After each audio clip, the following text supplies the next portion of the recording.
Michelle Obama is a man. Wow.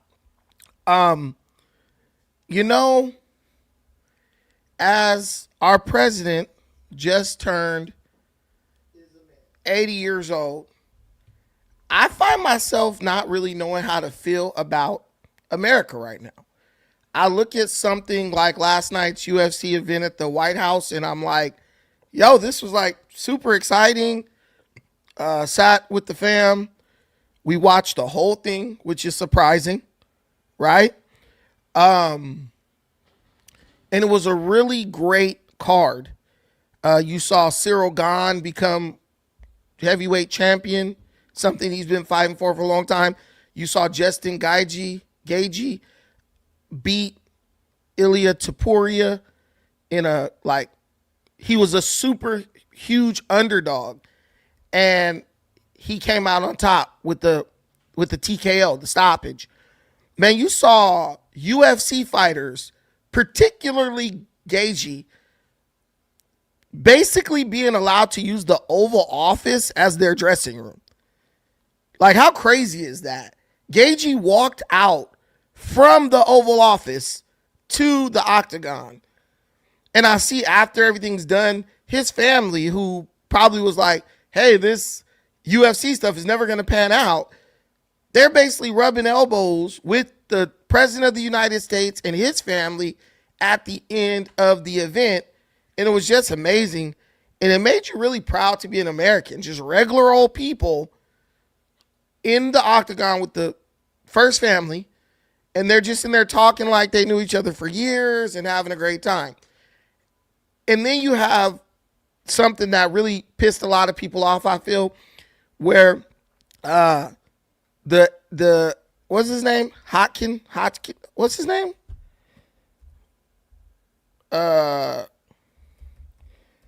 I forgot his name that quick because he's not a major fighter. He's not someone who a lot of people know. What's the guy's name? Hokett. Josh Hokett gets on the mic after he beats Derek Lewis, and he blurts out, Michelle Obama is a man. And it's kind of like, dude, I know what you're trying to do. I know you're trying to like build your name up and bring attention to yourself, but was that really the time to do that? But then I say, like, people have a freedom of speech so they can say whatever they want. But then I say you also got to read the room. But then when I see people like Tony Hinchcliffe in there and these other like comedians who are like risky, they say all this stuff this politically incorrect stuff. It's like, yo, maybe he was in the right room. And then there's part of me that thinks, well, people say all types of stuff about Donald Trump publicly.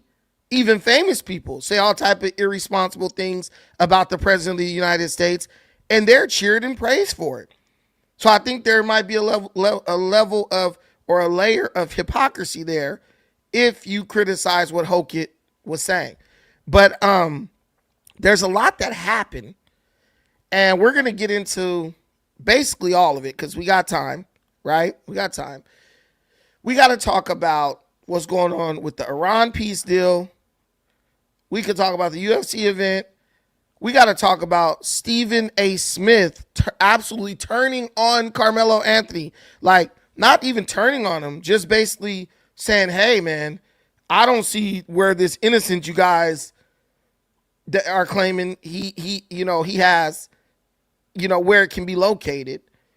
So there's a lot of things going on. And, when you do these live streams, you try not to get too confused. Like, you try not to pack too much in because you want the audience to be able to follow you. But I believe my audience is highly intelligent. So I think everyone, can keep going. Rip Joe Rogan. Don't eat bear meat. Joe Rogan was just at the event last night. Stop fronting. Look, I'm really paying attention in the comments. Joe Rogan is fine. You just saying stuff. Anyway, but really, there's just so much going on. So I would love to kind of make this more interactive. Let me know what you guys think in the comments. Do you think that at 80 years old, Donald Trump is like winning like no other president before him? Or do you think he's just saying he's winning to take people's attention away from how bad he's doing? 80 years old, did an awesome birthday party, UFC event at the White House. Apparently, he has made Iran agree to a peace deal. He basically oversaw the creation of the first trillionaire, Elon Musk, in the United States. I mean, he takes Venezuela. He's dog walking Cuba right now.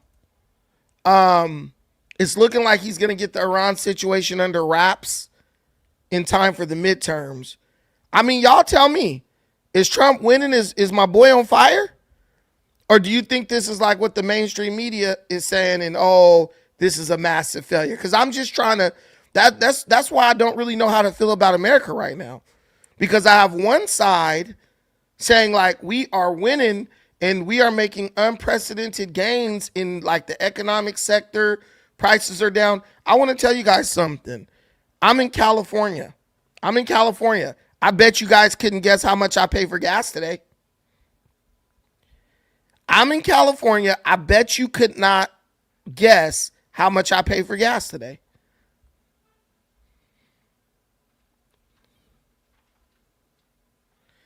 I literally paid $4.75 for gas today in California. In California, I paid $4.75 for gas. Take away the $2 California gas tax, I would have paid $2.75 for gas today. $4.75. So gas is on the way down. The other day, I paid $5.05. So it's clearly on the way down.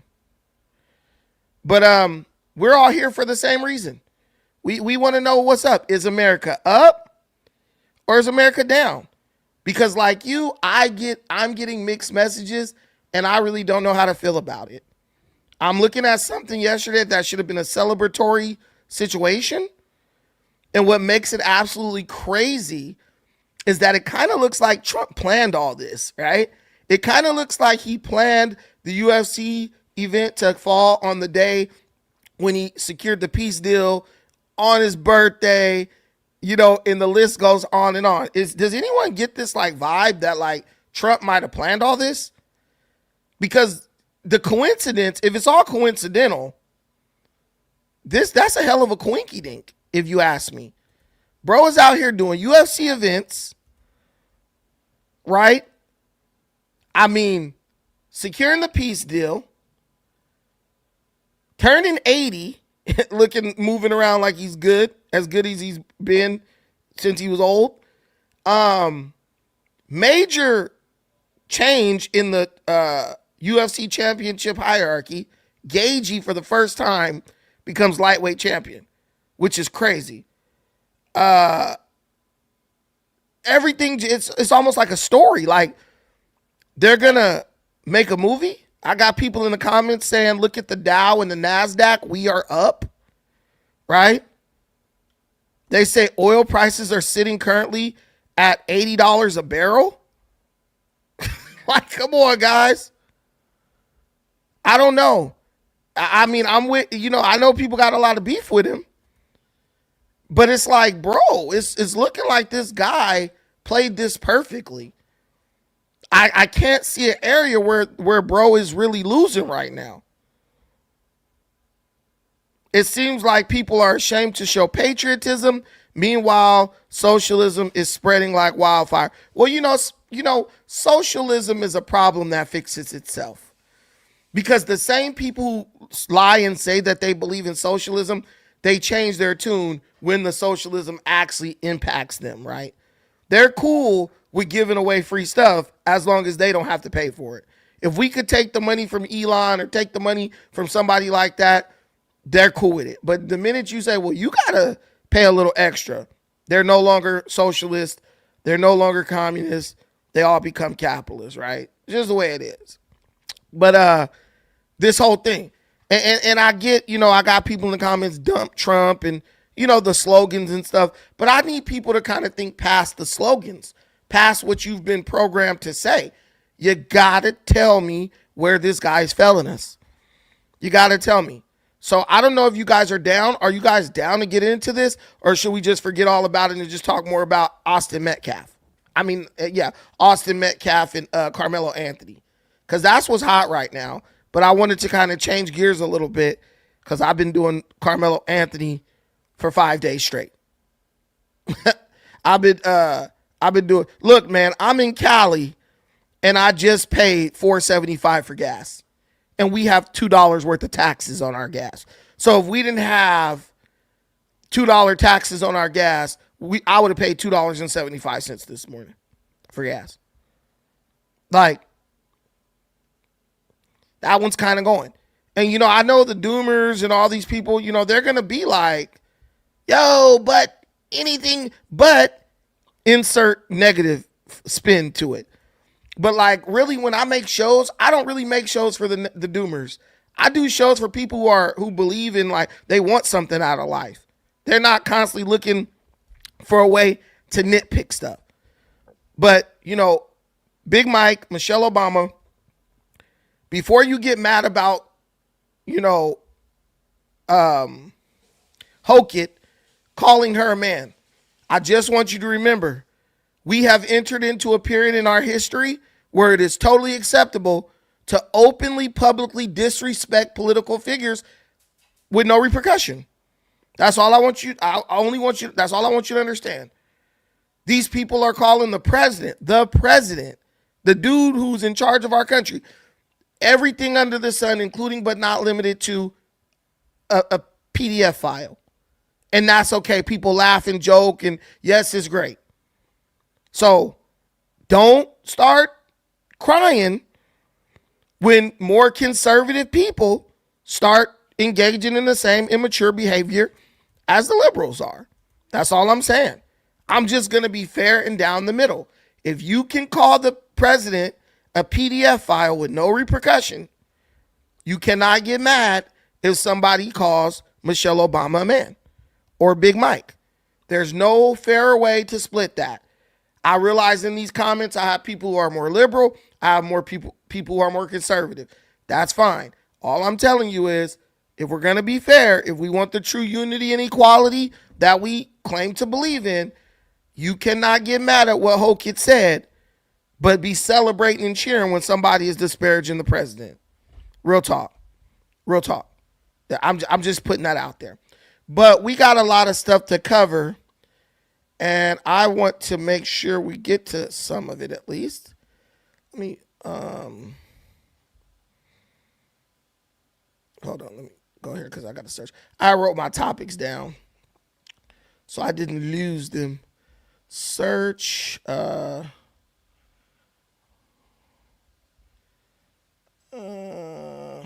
so here we go. All right. So we'll start. We'll just start because I got a list, and we'll just go down the list. Okay. First things first, U.S. and Iran ceasefire agreement reached.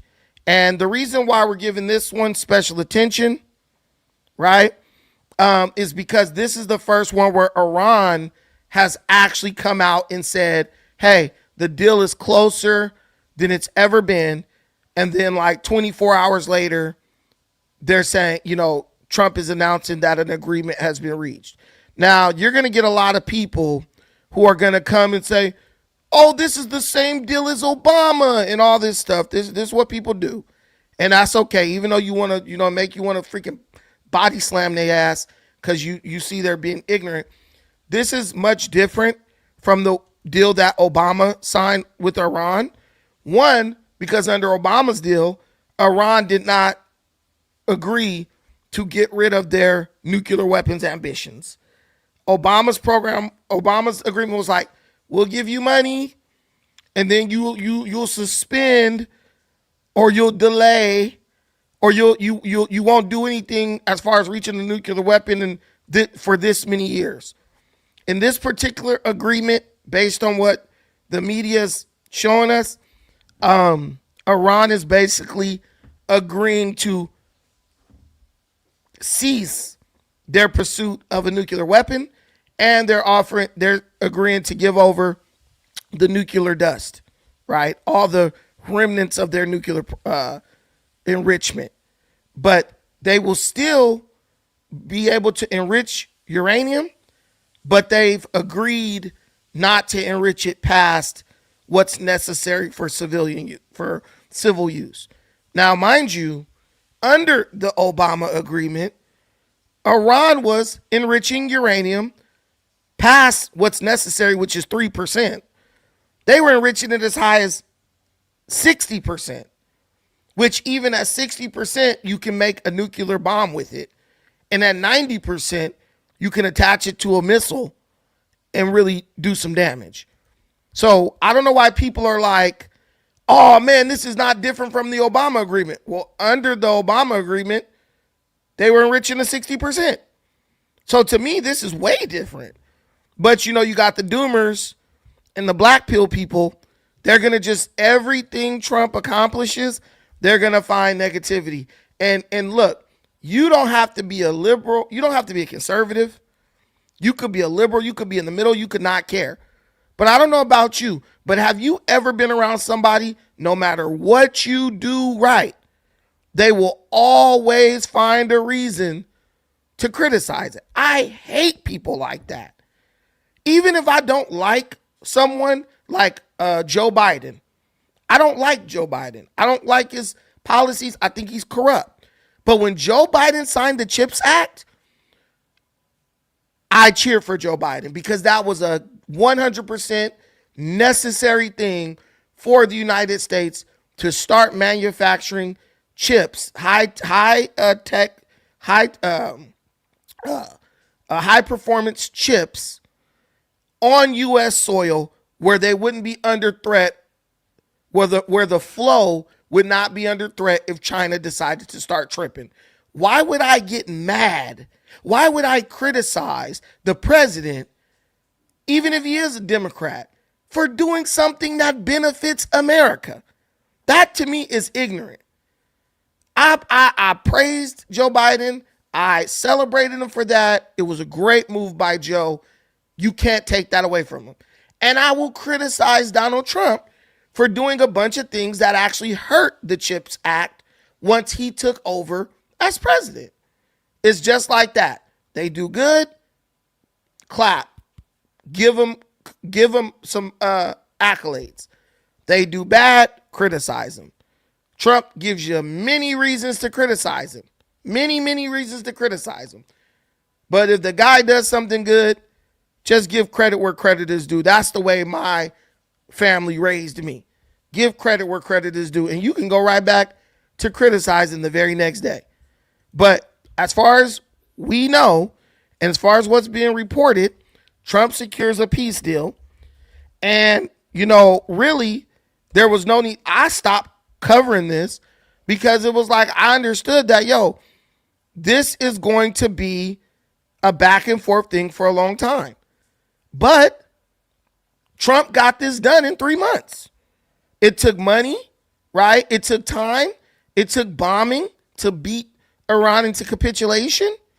But if it goes the way it's supposed to go, right? It looks like Trump is going to do everything he said he was going to do slightly outside of the timeline that he gave. I'm not mad at that. These people say they don't want war. These people say it's about safety. They want peace, this and that. But it's one thing to want peace, right? But it's another thing to be willing to do the things necessary to secure peace. And I'm not going to lie to you. I think what was done with the bombing of Iran, I believe that was necessary to not only establish peace, but to make sure that peace would be long term. Because I don't believe that as long as Iran was capable of, using their military at its full potential, I don't think peace would have been something that was possible. L Cookie Money said he worked hard to destroy a good thing. I mean, just explain that to me. I'm with y'all. If y'all don't agree, let me give you the link because this Monday. I like to start Mondays with a conversation. The other days of the week, I rant. But I do like to hear what y'all say. The link is in the comments. If you don't agree with Trump's deal, come up and tell us why. We're all trying to be educated because I'm really trying to understand the people who don't agree with this deal, who are like, no, the deal was basically Obama's deal. No, it wasn't. No, in my opinion, it's not. It's much different from Obama's deal. In my opinion, Obama's deal is why we got to the point where we had to make this deal. Because Obama's deal was like Biden's deal.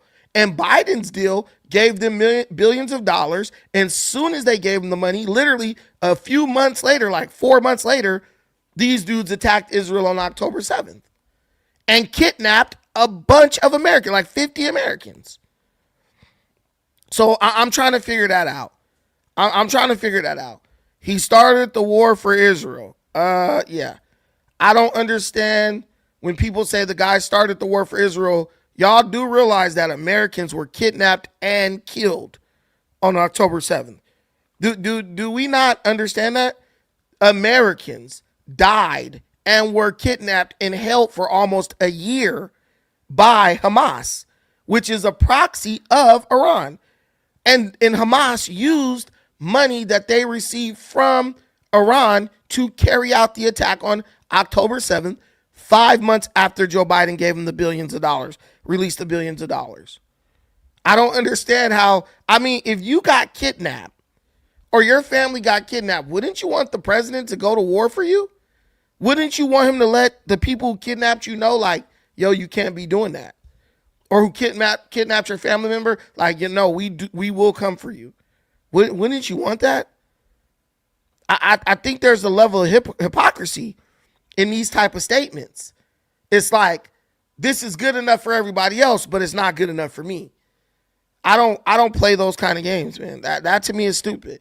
You kidnap my daughter. If a terrorist group kidnaps my daughter or murders my kid, I want the United States to use every resource at their disposal to make sure those people aren't here anymore.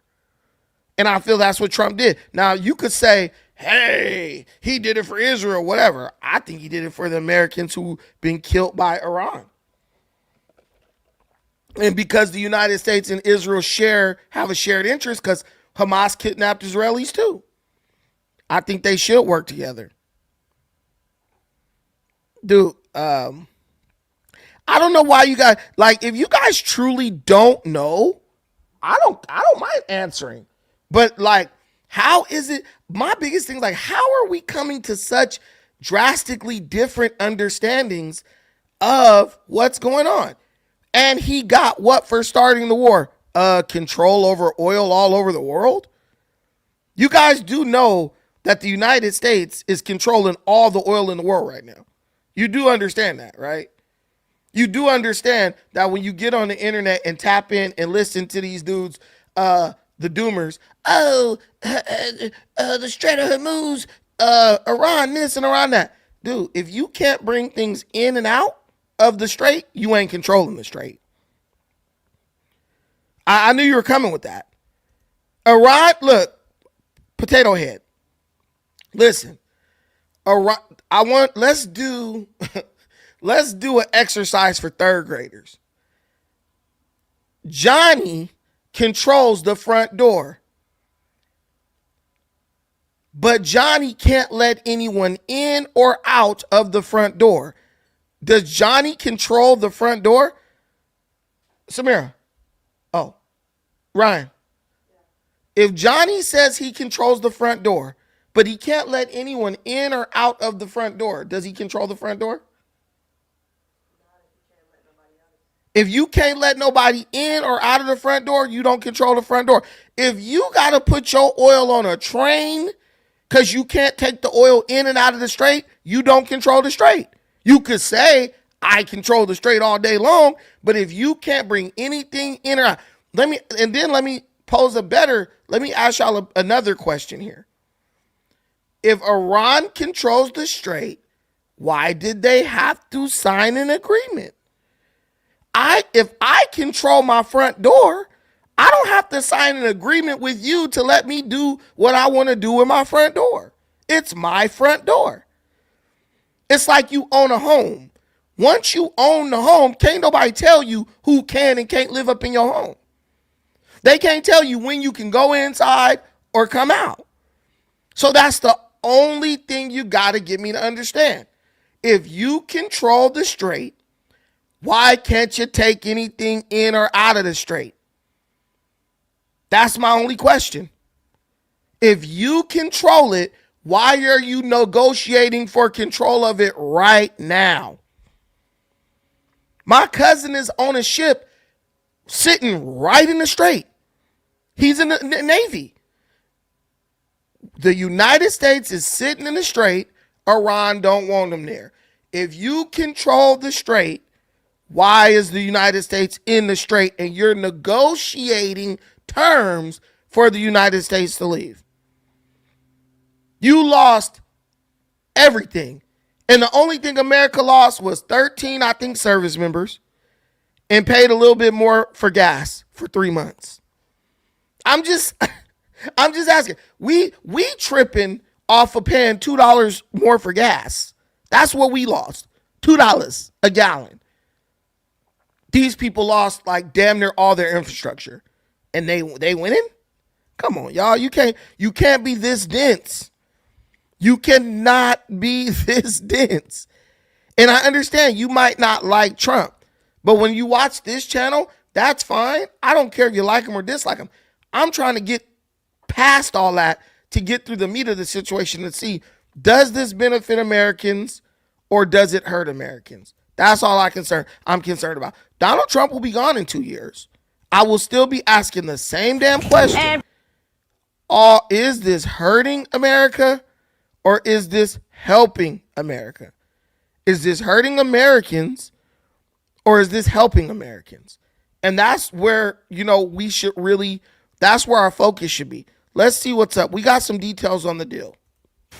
And President Trump announcing an historic peace deal with Iran on Truth Social, saying this new action will bring peace and security to the whole region. The deal is said to include traffic resuming in the Strait of Hormuz, the end of the U.S. blockade there, negotiations for Iran's nuclear enrichment and disposal of enriched uranium, sanctions relief, the release of frozen assets, and a ceasefire between Israel and Hezbollah in Lebanon. But all of that not happening in that order. President Trump says oil will drop fast once the strait is officially open. Some lingering doubts from the shipping industry over how soon prices will come down. Kepler is saying that they estimate around 500 large commercial vessels are currently in the Gulf.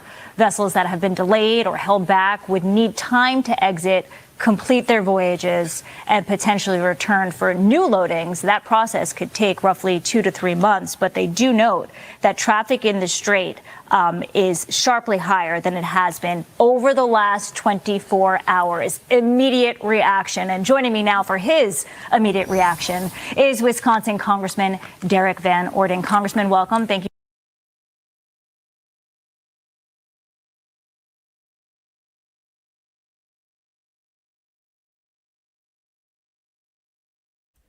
As of now, ships are going in and out of the strait.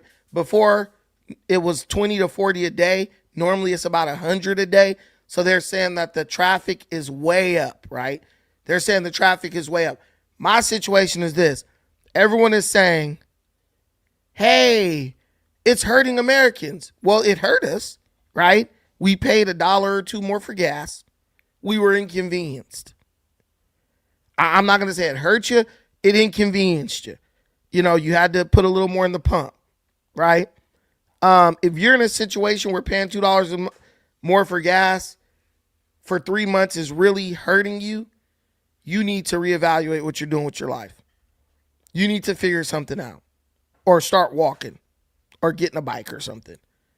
I'm not downing anybody for their financial situation, but I actually got another bike because I have one. I got another bike just for exercise. But then I said, hey, I got this bike. I could ride this to the coffee shop. I could ride this to the grocery store. And in that way, I just cut back a little bit, and indirectly, it eased my burden when it came to gas, right? Excuse me. But the point I'm making is, was what Trump did worth it? That's the question. Was what Trump did worth it? You have Iran on their knees. Guys, let me tell you something. People who are powerful and strong and winning, they don't negotiate. The hammer doesn't negotiate with the nail. The hammer just, bam, done. Trump sat there in that Gulf, in the Strait. He said, look, y'all want to keep going? We going to keep going. Y'all want to stop? We can stop. Iran is the one that folded. They folded. The United States is sitting out there. We got our Navy, Navy sailors. They're going to be on those ships regardless. They're going to stay on those ships when they leave the Strait of Hormuz. We're paying $1.50 or $2 more for gas. We're pissed off, yes. But we're pissed off because we are so spoiled as a nation in that sense.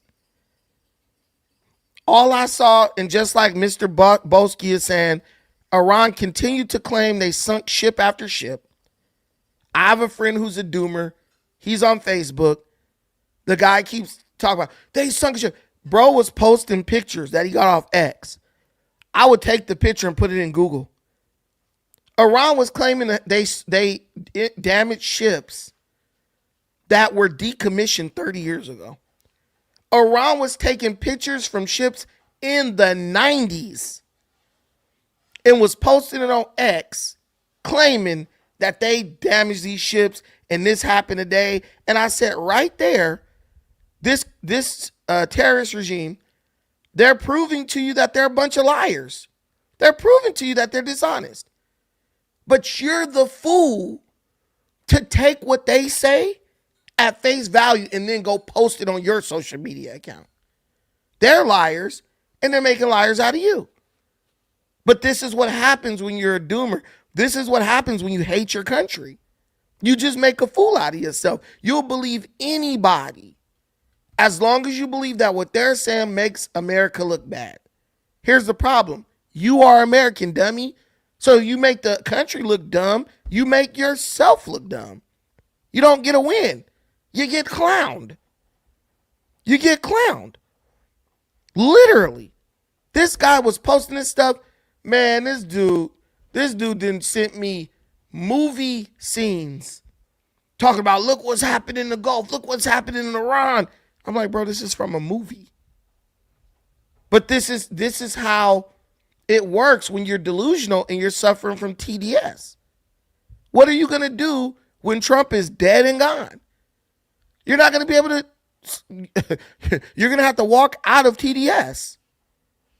I'm just saying. Thank you for joining us. You are a member of the House Armed Services Committee, and you served in the Navy for 26 years. Thank you. I want to know what you make of this deal and if you think Israel is the potential spoiler. I think it's fantastic. We're closer to long-term peace in the Middle East than we've been in a very, very long period of time, and it's solely due to Donald Trump's efforts, period. It's fantastic. Listen, the commodities market and oil operates a lot on emotion, and the shipping insurance market is so convoluted that the folks that own these vessels have to be incredibly cautious. So with this deal, we'll see the straits being opened, no tolls being charged for the vessels transiting the Straits of Hormuz, meaning that these crude oil prices are going to drop precipitously. But most importantly, Iran will not have a nuclear weapon. This incredibly dangerous, radical, Muslim mullah-controlled regime of Iran is responsible for the deaths of thousands of American citizens, including many of my friends. I served not just in the Navy, but I love the Navy, but I was a Navy SEAL for an extended period of time, over 20 years. And these folks must never have a nuclear weapon. Imagine if Iran had a nuclear weapon now, what they could do to control the Straits. So what the president has done is ordered Pete Hegseth to make sure that they get rid of the conventional aspect of the Iranian military, which they have done. Yeah, and I'm with him. they've successfully got rid of their conventional capabilities. They might have some missiles left, a few drones left, but they're not in a position where they could declare war on anybody. Guys, if you want the stream in the traditional format, the link is in the comment section. If you don't want the up and down portrait view, go into the comment section. There is a link. There, the links are in the link is in the comment. Click the link. It'll take you to the traditional landscape form. Somebody said this is a propaganda channel. Guys, I love when people say that, because if you would like to come up and prove that I am doing nothing but spreading propaganda, well, then there's the link in the comments as well, the StreamYard link. You can click and come up. Guys, it is not propaganda to want your country to do well. What propaganda? What propaganda? It is not propaganda to not want to get blown up by Iran and to want your family to be safe. I don't even understand why people run with this propaganda stuff. It's like people know it's the internet, so I could throw out one word and everyone's going to lose their shit and forget about the point. The purpose of this is, are these major wins for the United States and Donald Trump, or is this all just a bunch of baloney, smoke and mirrors? Like, the way my mind works is when you say something, I think about what you said, and then I see if what you said has holes in it, if the argument you're making. People, this is the response. Man, Trump did good. Nah, man, because Iran's still controlling the strait. Okay. If Iran is controlling the strait, why are they negotiating? This is my question to anyone who says anything about what I'm saying. If Iran is controlling the strait, why are they negotiating? That's my biggest question. If you control the front door, why are you negotiating control of the front door? If they're controlling the strait, why are they losing $450 million a day? That's all I'm saying. Somebody Keisha Pitts. She said, I don't control the strait, I control my body. You right, Keisha. If you control your body, why would you negotiate with me for control of your body? That's what I'm saying. You being funny. She says she's straight. She the hormone. She's straight. She don't swing that way. But all I'm saying is, if you control your body, why are you negotiating for control of your body with someone?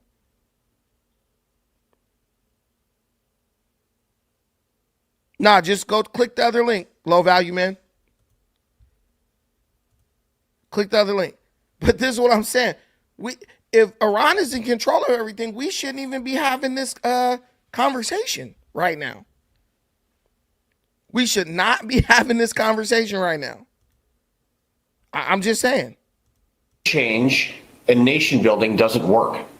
I was in every conflict from the first Gulf War up until Syria.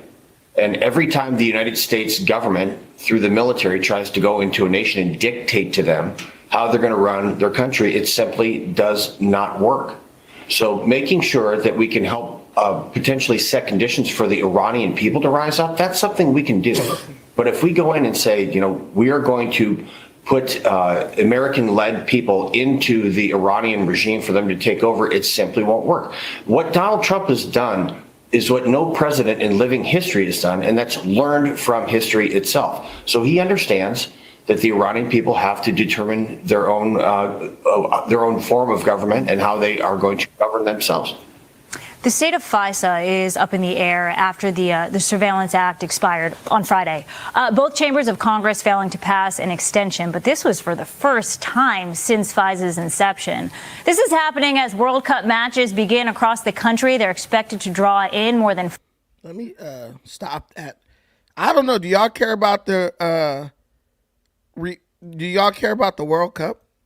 I know I don't. What are the keys of the negotiation? I think everyone right now is assuming. They have like very vague details, but no one knows exactly what's being negotiated. But what I do know is the things that Trump said. Trump, I know there are things that Trump said he would not negotiate. There are hard positions that Trump has taken concerning the Strait situation. Hold on real quick.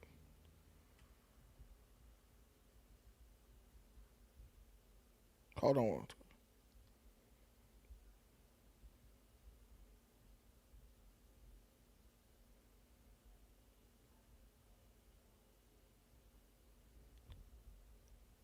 Hold on.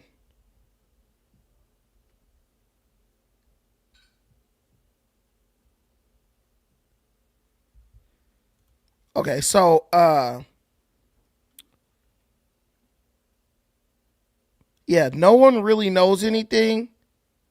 People have a general idea, but no one knows anything for sure. But the thing I've come to understand is, the government, they're very like prideful. So if something comes out publicly that they don't agree to, they're gonna just deny it. Because remember, they were like, "There's no deal on the table. We're not even close to a deal. There will be no deal reached." Da, da, da, da, da, da. And now all of a sudden they're ready to sign a deal. I'm telling you.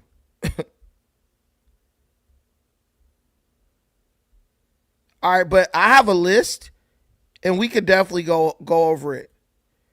And I might end up doing another stream tonight, just so we can cover some other topics. But I really want to get this out there for the people who care about this, because I care about it. I would love to talk about Carmelo nonstop too, but Carmelo Anthony's situation ain't having no real impact on nobody's life like that. So here we go.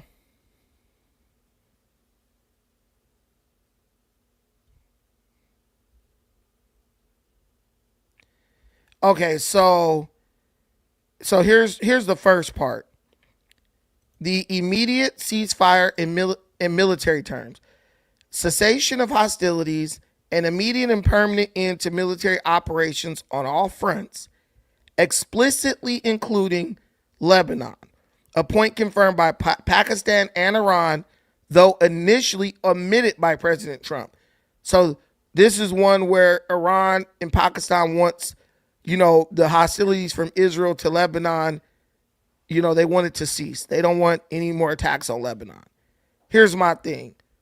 If Israel feels threatened, you can't tell them not to act. You got little terrorist groups over there. They love to take shots at you. And then when you take shots back at them, they say, "Oh my God, this is a human rights violation." It's like having a set of rules, but one of the participants in the conflict is not held to those rules. Only one side is held to those rules. You could debate me right now. I mean, here's the link is in the comments. Y'all sound silly. The link is in the comments, man. Go ahead, cook. The naval blockade. The U.S. will lift its naval blockade on Iranian ports. Trump authorized the immediate removal of the blockade, though implementation is tied to the formal signing. Hey, I know a lot of y'all get bored. Oh, I don't want to read. Y'all should be reading or listening to me read or watching me read, because when those people walk up on y'all with those little index cards talking about read this, don't be out here getting caught on camera looking stupid. Because there's a lot of people on the internet real confident with how smart they are. But now you got folks walking up on people with index cards telling them to read basic sentences, and y'all out here looking bad. So maybe y'all might want to sit on here and learn some word association. You know what I'm saying? Y'all might sit in here and learn some phonics, hooked on phonics. So you don't be looking ignorant when they come up on you with the index card. Because some of y'all is out here dumb as hell. What word is this? Knife. K-N-I-E. This is people. These are the geniuses on the internet. These are the geniuses on the internet. So the implementation is tied to the formal signing. Strait of Hormuz. The strait will be reopened to international shipping within 30 days. Iran is responsible for clearing mines while the U.S. guarantees toll-free freedom of navigation. See, so when they're talking about, oh, Iran is going to open the strait, that only means that Iran is going to remove the mines that they planted.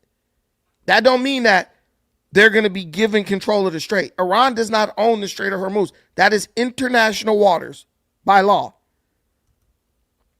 But like I said, all they got is the mines. That's it. They don't control anything.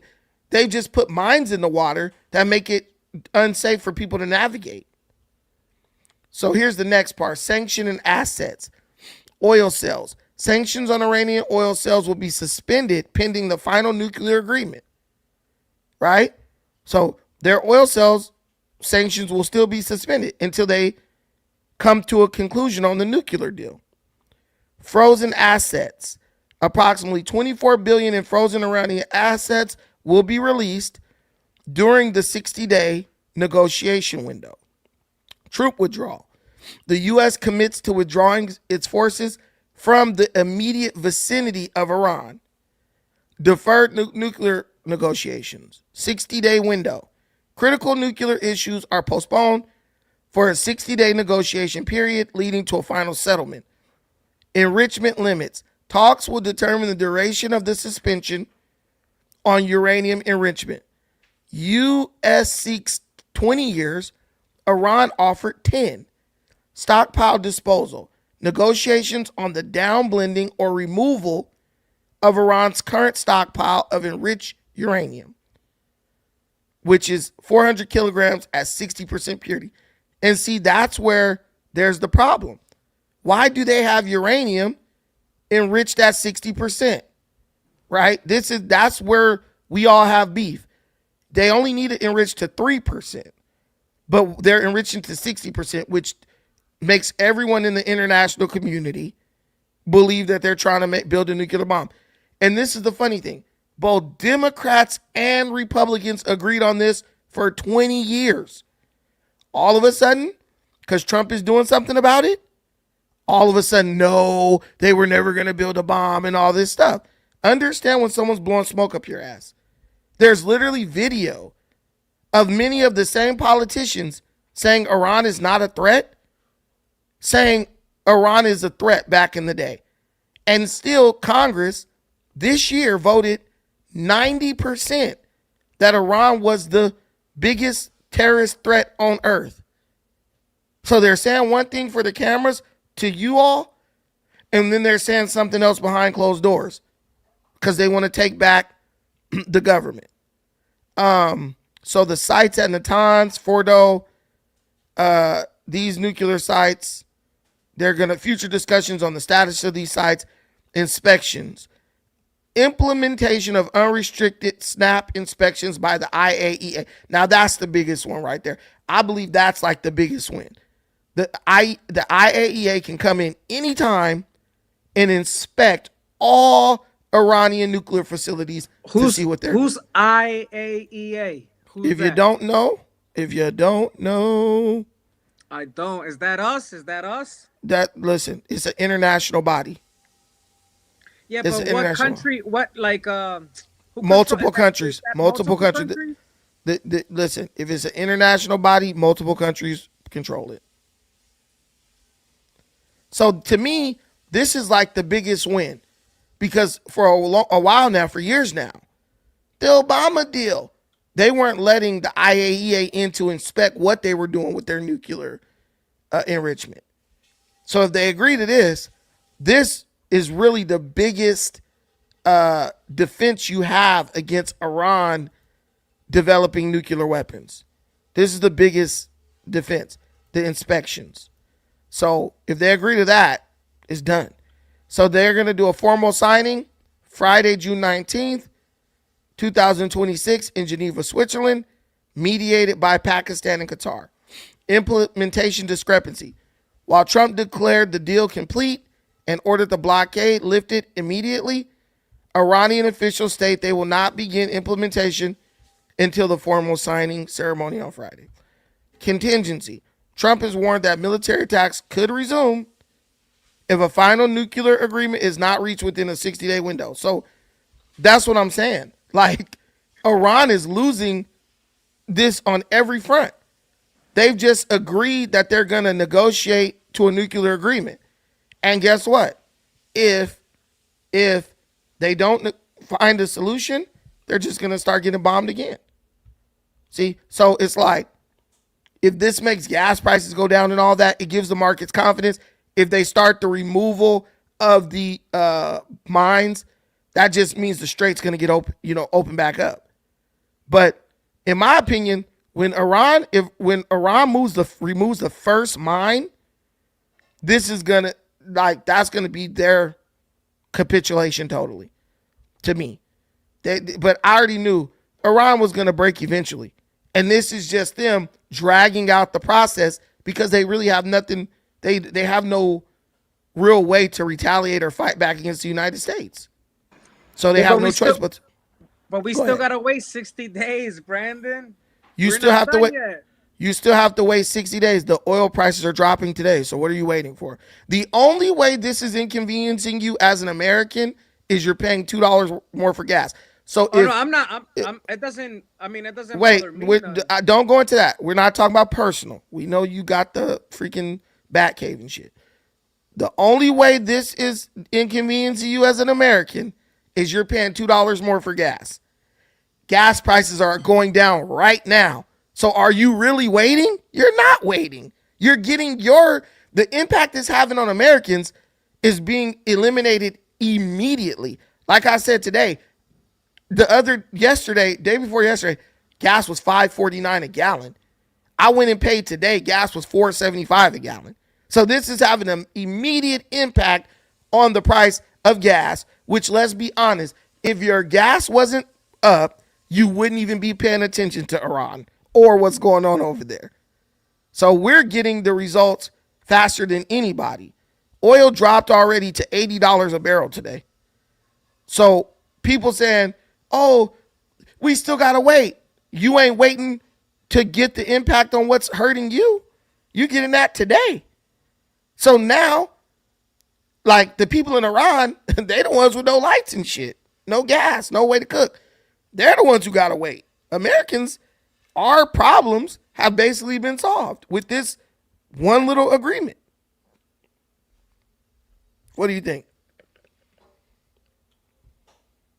Honestly, like I don't think it, like I didn't see any benefit from this war at all whatsoever. Honestly, I understand what they wanted to do, or as far as, like, Benjamin saying, hey, we need to attack these people. They got uranium and all this other stuff. They got a nuclear bomb, or they're doing a nuclear weapon, whatever. But in reality, it's like we didn't benefit from it. I don't think we benefited at all whatsoever. We ended up with casualties. 13. Also, on top of that, it's like like you said, people. It was more complaints and people staying neutral rather than bragging about getting something out of it, if you know what I mean. Okay, so if Iran launches a nuclear missile over here, that won't hurt you? That won't affect nobody? It's just, but that's a figment of our imagination? That's true. I understand what you're saying, but at the same time, it's like, what actual proof was there? Can you let me ask you a better question? Can you guarantee me? Can you guarantee me that Iran did, if they received a nuclear weapon, they wouldn't bomb the United States? Okay, but we didn't see that coming. We started a war that we didn't finish. Dude, people been saying this for 20 years. You can't say. I understand what you're saying. Yeah. But you know how? Okay, so for instance, you know how they went down there and captured Maduro? That was a successful mission, right? Mm-hmm. Flawless. Right? You could call it flawless. This mission, not necessarily it was like accomplished 100% all the way, if you know what I mean. Like, what was the goal of the mission? the goal of the mission is as they always tell you, either to stop their nuclear projects going on, or at least delay them. That's what they always say. They No, always say this has become a successful mission to say because we have delayed them years back and this and the third. But in reality, I mean, we don't live over there. We don't know shit about Iran other than the little stuff that we see on the internet. You know, they have a lot of underground bases that the satellite simply can't see through, you know, through the earth. You understand what I mean? They can Right. see them carrying shit out, and they probably were alerted.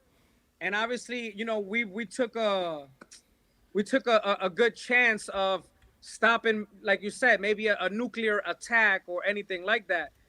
But it's like, damn, it's like I don't You really see them. you can't really hide nuclear enrichment sites. Like those sites generate radiation, all that. Also, do you know how many spies Israel and the United States have in Iran, bro? Like Israel has spies in Iran for like 20 years. Who, when they did Operation Midnight Hammer, Israeli spies were telling them like, yeah, you can come into this part of the country. Ain't nobody gonna be able to detect you. You can bomb right here. How do you think we had the locations of the underground bunkers? There's a whole spy network that watches Iran. Then there are people inside Iran who are not loyal to the Iranian regime who snitch and give information. At the end of the day, Middle East is like Africa. Money talks, bullshit walks. If you giving somebody money, they will sell out their whole government to you. And that's what the United States and Israel do. They line some pockets. Trust me, every government official working for Israel in the United States, I bet you they weren't a part of those 50 that got blew up in the first couple days. Because the United States was like, nah, we gonna hit this. We gonna hit that. You know, so I don't think we give our country enough credit. We're just But now paying attention to it. They're on this shit 24 hours a day, 7 days a week. Brendan, does this benefit Israel more, or does it benefit the United States more? You see what I mean? Like, I think it benefits people globally more because listen, just think, bro. What do the we know? entire Middle East is benefiting. The entire Middle East. 100%. What does Iran do when you attack them? They bomb everybody around them. They were bombing other Muslim countries. but that's my point. They destroyed a whole bunch of airports. Yeah. Guess who's gonna have to repair and pay for those airports? Not Iran. No, UAE, Saudi Arabia, and They that's got fine. plenty of money. And they got plenty of oil money. But what I'm telling you is Iran has made itself into an outcast, a pariah. They were Right. abandoned by China and Russia, right? So China and Russia basically said, we don't want no smoke. So they know they don't got they know those two countries don't have their back no more. Now the other Middle Eastern countries that may have sympathized with them are like, nah, fuck y'all. Y'all bombing our shit. They are isolated. And in that alone, that is a huge victory for the United States of America because we have now successfully isolated Iran. Iran knows it's isolated, so now they're trying to play ball. I don't know how you don't see that as a success. Look, 5 years ago, I was on the internet arguing with people on Facebook, same black pill people I know, saying, man, if the United States touch Iran, China and Russia gonna get together and they gonna go to all-out war with the United States. Trump proved these people to be Everybody a lie. minded their business. Everybody minded their business while the United States handled the business in Iran. The Donald went over to the Middle East. He took a trip over there and met with all the kings and the people who run those places. Trust me, there was a conversation had. No, of course. Even when he met with China. Like, even if you Yeah, look but at that was after he went into Iran. That was after the Iran campaign. Like before all that Iran stuff happened, he went to the Middle East, remember? And he spoke to them, I'm sure, about what he might and might not do. look, when you got the crown prince of Saudi Arabia saying, look, if Iran gets nuclear weapons, we're going to have to get nuclear weapons. That's telling you something. You're stabilizing the region. Because if Iran gets nuclear weapons, they're going to start bullying and punking everybody within their vicinity. That's what they was doing from the door with the enrichment. They've been bullying and punking everybody around them. Everybody. Look, everybody say follow the money, follow the money. You had a dude become a trillionaire in the midst of all this stuff. Like I don't know if you bought your stock in SpaceX. I know Sure this man did. told me, and I got mine. I bought $200 worth. So, like, guys, even my brother Obstacles to Opportunity, he was talking about it 3 weeks ago. So I don't understand. Like, look, one thing I learned about people, some people are not capable of even identifying wins when they win, right? And maybe they just been down for so long they don't know, right? It's like the Drake song said, I've been down so long it looked like up to me. You know that song? They've been down so long it looked like up to them. S&P 500 surged, strong recovery. NASDAQ rallied with a jump of 3.1%, buoyed by technology stocks. Dow Jones reached a record closing high. Russell 2000, they're at 0.8%, reflecting broad optimism. This is as of today, right? So look, these markets are coming up. And look, key drivers, U.S.-Iran peace deal, oil price collapse, Fed meeting anticipation. So the top two drivers of this are directly connected to what's going on in Iran. Bro, these are wins. You're gonna, in life there's wins and losses, but at least acknowledge your wins, or you're just a loser. I feel like it's more like a stalemate, bro. I feel like if we didn't finish the job, I feel like it's a stalemate. I mean, but you might be right. You like so far, hey, if they really do stop and they don't make a lot of money out of the uranium or whatever the case may be, because Russia got nukes, right? Yeah. So exactly. So it's like, and they have Russian scientists down in Iran, and some of those nuclear power plants, even. Somebody said that Israel has the third largest air force in the world, but they don't. They're not even in the top 10. Y'all just be saying shit. Look, India has a larger air force than Israel. Turkey has a larger air force. Egypt has a larger air force. Pakistan has a larger air force. China, India, Japan, France, Russia, China. Yeah. What are you guys talking about? Doesn't Israel just got an army, and that's pretty much like Israel is like point? The country only got 11 million people. Shit. They're capable, but I think they're like Intel is what they do well. Israel is the intel guys. They got information, spy networks and stuff. And that's why I'm telling you, like, look, the United States is OP. And part of being OP is you can't let people know how OP you really are, so they still think that they're in the fight, right? But we learned during Operation Midnight Hammer, the United States of America has a very unfair advantage when it comes to military. Let me tell you something I like to do. I'll tell y'all a story. Stay with me. I like to go in AI, right? And AI is very dope. And I like to make stories about is there things. A specific AI? I like to go in Gemini.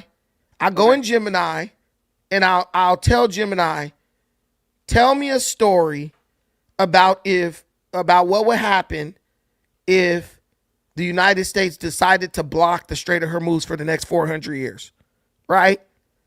And Gemini will make a whole story. You could even make it cinematic, like a movie.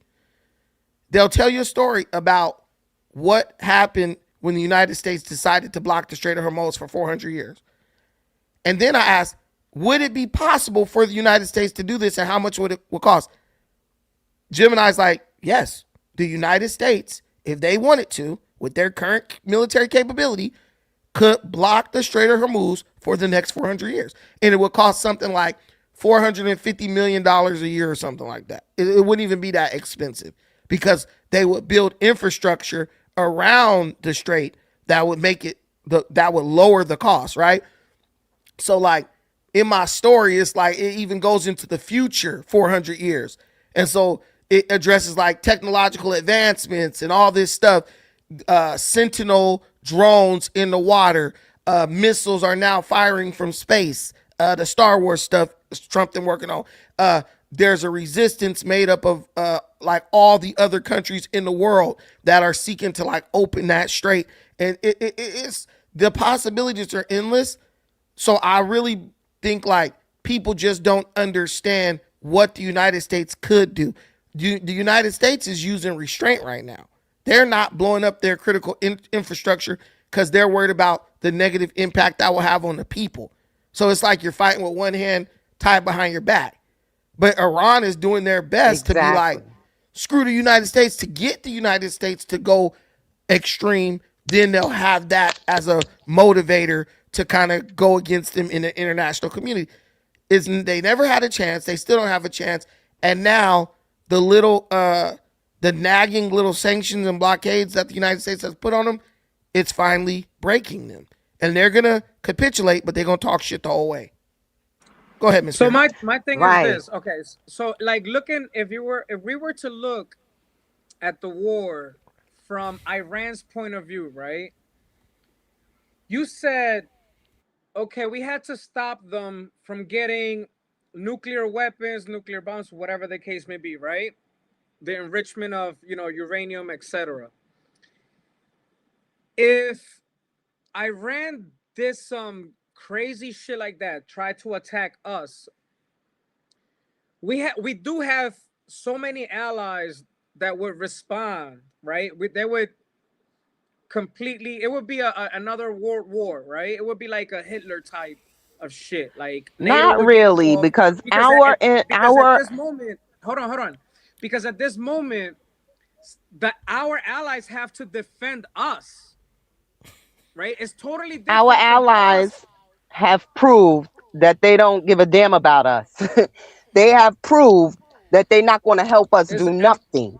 We learned that during these. Complete opposite of what happened now. This is the complete. Nothing really happened. We've been in a ceasefire for like 3 months. No, we ended up attacking Iran, and the other countries said, "Hey, we don't like that. We're gonna stay out of it." Am I right, Brandon? No, our allies abandoned us, bro. They said but that's exactly what I just We said. don't. They said, We only said, asked "We for don't want nothing minesweepers, to do and they with wouldn't even do that. Didn't they say that? They said we don't want nothing to do with that. We do not support that idea. They can't. Let me tell you something. They can't. I want to just put y'all up on something. They can't. They couldn't do anything anyway. Our main ally, the UK, their navy is decimated. They can't even run one aircraft carrier without the United States giving them a loan. They're fucked because they took all their money and spent it on letting immigrants in the country and giving them welfare. So when you talk about allies have to be capable of doing something without you having to pay for it. So sounds like the that United country States took a page book. Hey, sounds like those countries took a page book out of the United States of America. No, what you just said. No, we're trying to take a page out of their book with the woke bull crap.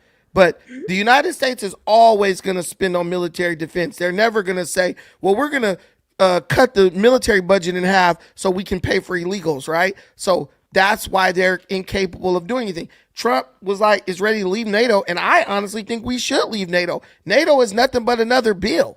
NATO is like having 2 wives, but one of them ain't putting out. What's the point of having her around? She just costs you money. Like those countries, NATO, they're pretty much for defense, bro. That's like defense against what?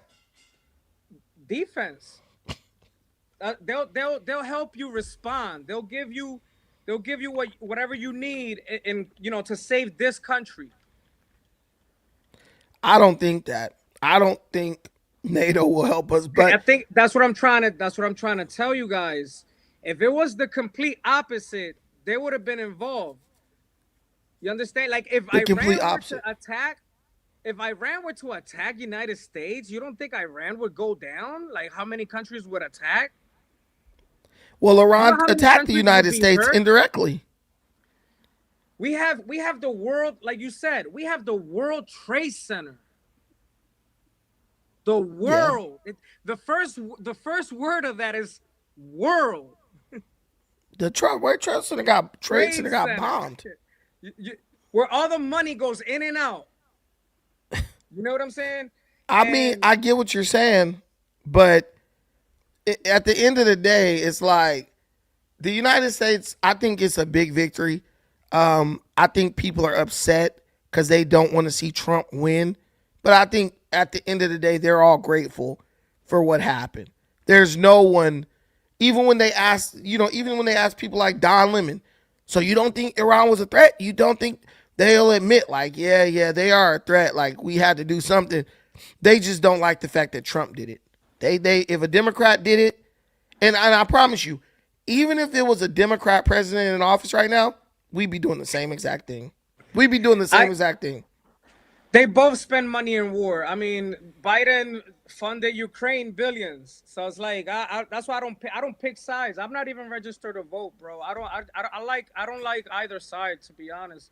I don't really care about none of that stuff. I just thought to myself, it's like everybody was talking about America first, and we have so many issues.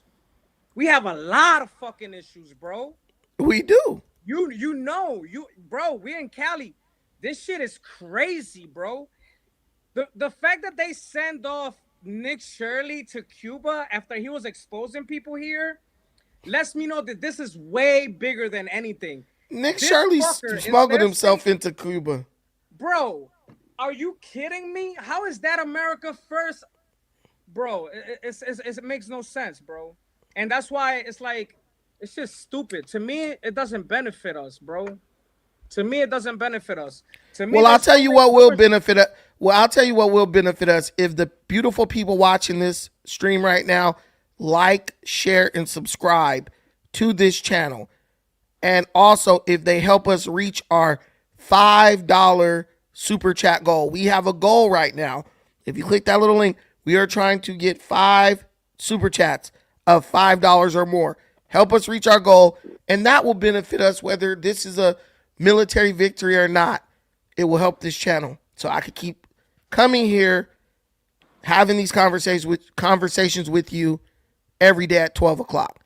And we will be back tomorrow. Every time we hit our goal, I'll just come back the next day. So help us hit our goal. 5 super chats of $5 or more. Also, you can contribute PayPal, whatever, Cash App, whatever you want.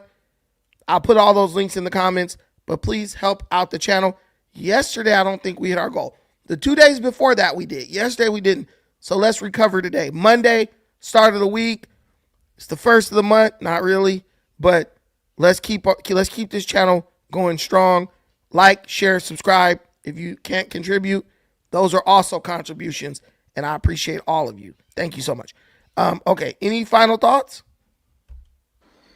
Man, yeah, no, I mean, I just don't think it. We'll see. We'll see what happens in the next 60 days or whatever the case may be, or even this Friday. I mean, you said they gotta go meet up Friday and sign it, et cetera, et cetera. So we'll see what happens. But other than that, I mean, I don't see a lot of people like bragging. You know what I mean?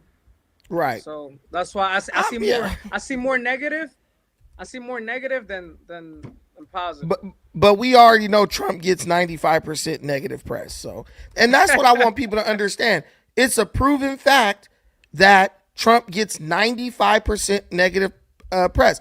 And what I want people to understand is you don't want to live in a world where the press controls what you think about someone or what someone thinks about you, because then it becomes a weapon. And they tried to use that weapon against Trump, and bro has the billions to fight against it in the charisma. What happens when you have really good candidates who don't have the money to fight back against the media machine, right? Now, are you stuck in a purgatory where bad candidates are getting elected because the media decides, well, this is who we want? I don't like the idea of that. It sounds I scary. honestly think that they shouldn't let two Democrats run for mayor ever. I think it should always be two different parties going head to head, regardless of whatever the primary election will tell you, anything like that. This past bullshit is crazy. I don't know how the fuck they did that. Obviously, I do, but you know what I mean. How they just count those votes in ghosts. But yeah, man, you continue doing your content, bro, and keep it up, bro. Hey, thank you so much. I appreciate that. Okay, we're gonna change gears, guys. Let's talk about this Stephen A. Smith, Carmelo Anthony situation. You guys blessed me. You stayed in with me. Talked about the adult stuff. So I'm gonna bless y'all in return. Let's talk about this Stephen A. Smith going in on Carmelo Anthony. It's a lot of drama with this situation. I don't know why though. I don't know why. Why is there drama with the Carmelo Anthony situation? This to me is an open and shut case. There should be no debate. Bro killed someone at a high school track meet. He was an athlete who was scheduled to participate in the track meet. Instead of going running, proving he was the man on the field, Carmelo Anthony brought a knife, got into an altercation with another boy, an argument, stabbed this boy, impaled him through the heart. Do you understand how much effort is required to impale somebody through the heart with a 3-inch knife? Do you realize how much effort is required to do that? He impaled somebody. You got up in the morning and was supposed to go to this place to run. Free game, I got you. I see you in the back. You got up in the morning and was supposed to go to this place to run at a track meet. You went to that place and killed, not just killed, impaled somebody through the heart with a knife. And people are like, he's innocent. He was doing self-defense. Ain't no amount of self-defense on earth requiring that type of murder, that type of like tactic to defend yourself at a high school track meet, bro. I'm sorry. Let me get my brother in, then we gonna get to Stephen A. Free game in the building. What up, G? You must be in Kenya with that badass internet. Nah, Kenya got good internet. You must be in Mexico. Kenya got better internet than America. Kenya has better internet than America. You know how when your cell phone, when the bars is all the way up and it don't work? But in Kenya, my bars was all the way up and it worked. Bro, I didn't even get a SIM card. Bro, I was using Kenyan. I had a little Kenyan phone. I was using the hotspot from the Kenyan phone to run live streams from my laptop all the way back to America. And it never had a glitch, a flaw. I was having people call up. Kenya, in Africa, Kenya is the king of internet, bro. Period. It is. Hey, man, I enjoyed my trip, man. I enjoyed my trip. I see that big ass smile on your face. He like, I enjoyed it, Look. Brandon, tell me why I'm going back. I already know you going back. Once you go to Kenya, you gonna go back. Brandon, I'm going back and on August 21st. I'll be out there in August too. So we'll run into each other for sure. Okay, that's good, man. But even though I'm on Carmelo's side. You're on Carmelo's side. All right, go ahead. Carmelo's side. Yes. We gonna get Free Game's opinion before we get Stephen A's opinion.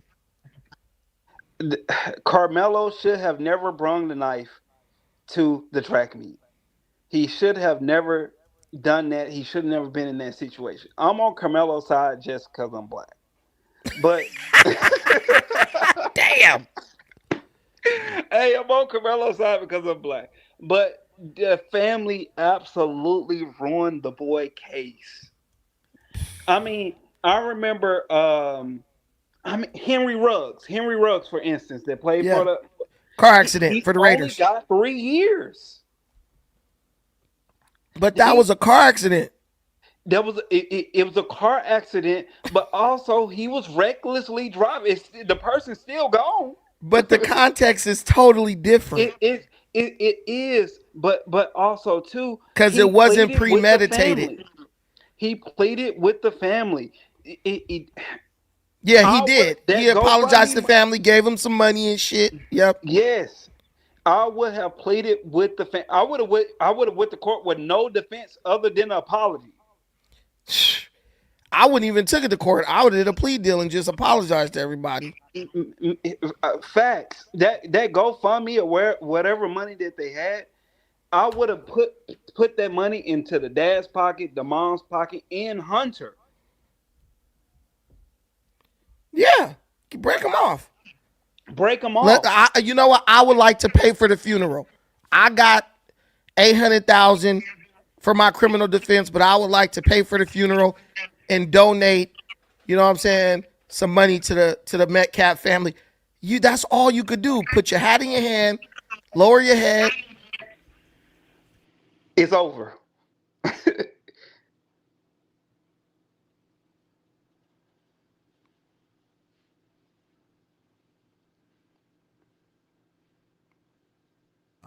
Sorry. Yeah, that's all you can do. Put your hat in your head, your hat in your hand, hang your head, and just try to see if you can get out with less than 20 years. Less than 20, and they gave him a deal. He's going to get out of jail.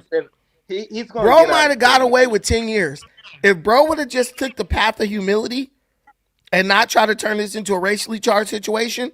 Carmelo might have got 10 years. Yeah, and see, I have a friend that's been an attorney in Calhoun County. He was on Carmelo's side, but he was like, man, the family ruined the case. They absolutely ruined the case. Like, whoever the guy that they hired to be his spokesperson, that was the worst mistake that they could make. That guy absolutely.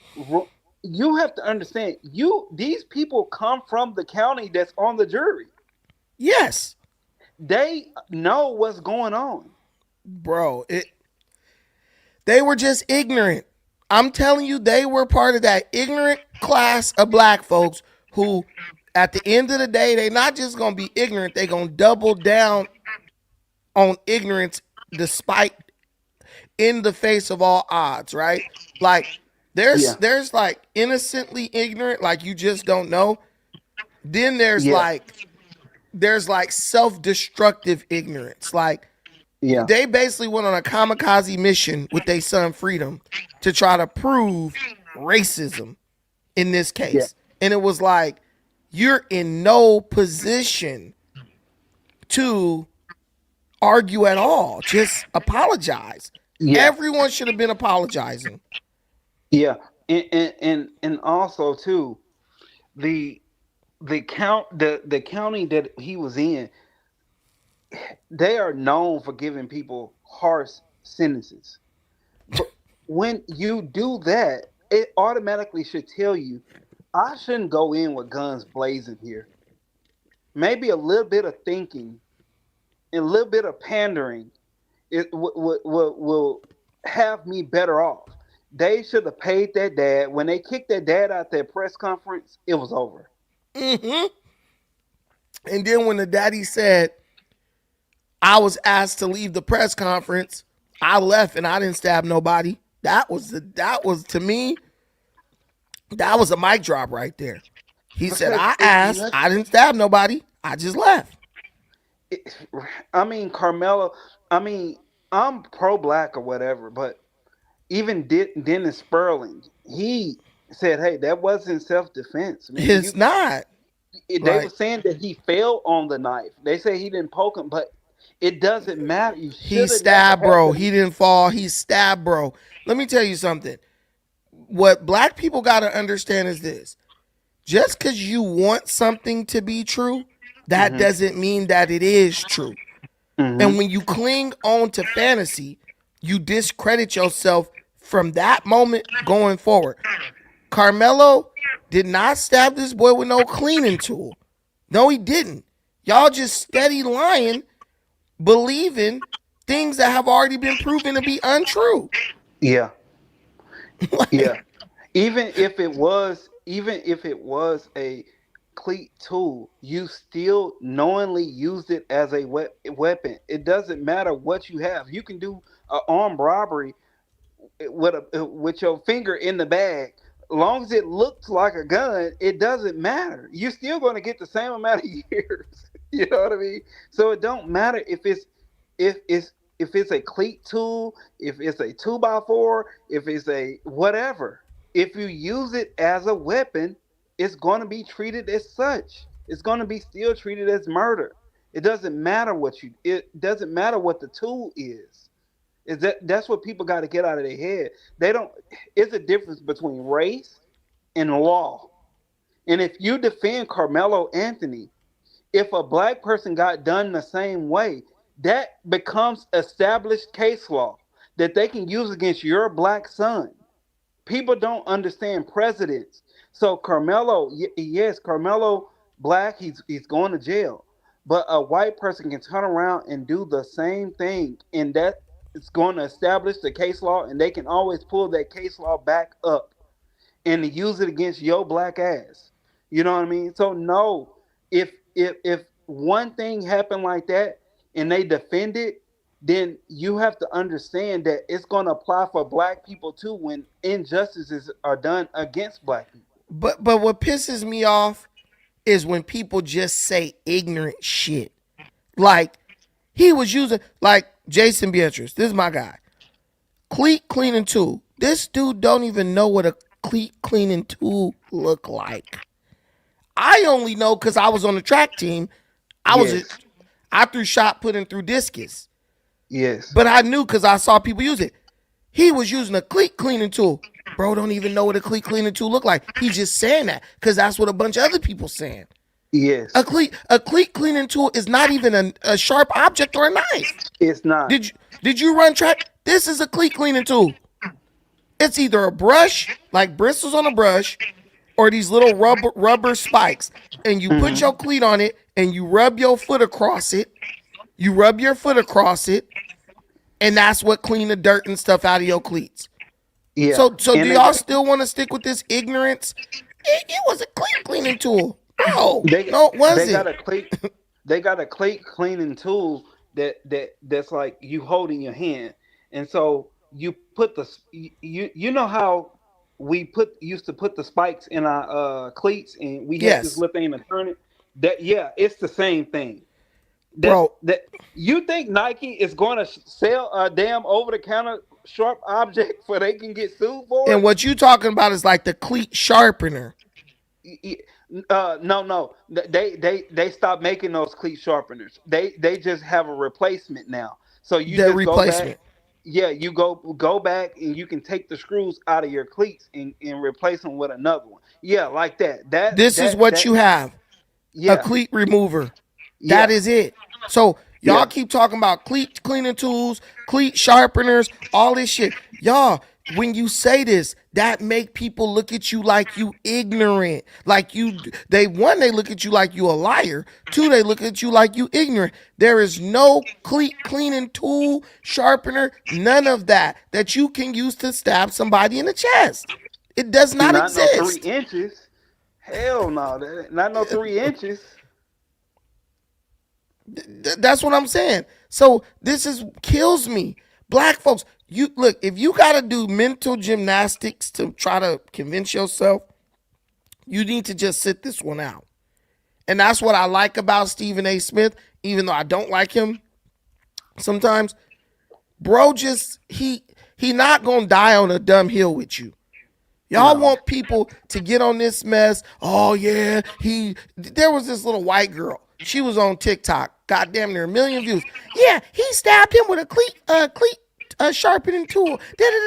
These black people. Yeah, see, the white person is telling the truth. She's not racist because she's agreeing with the stupidity that you saying. So it's not a matter of race. It's a matter of whether the person agrees with me or not. But you're trying to make it about race. Bruh, if you go to anybody and you tell them, "Oh, I didn't shoot him with a gun. I just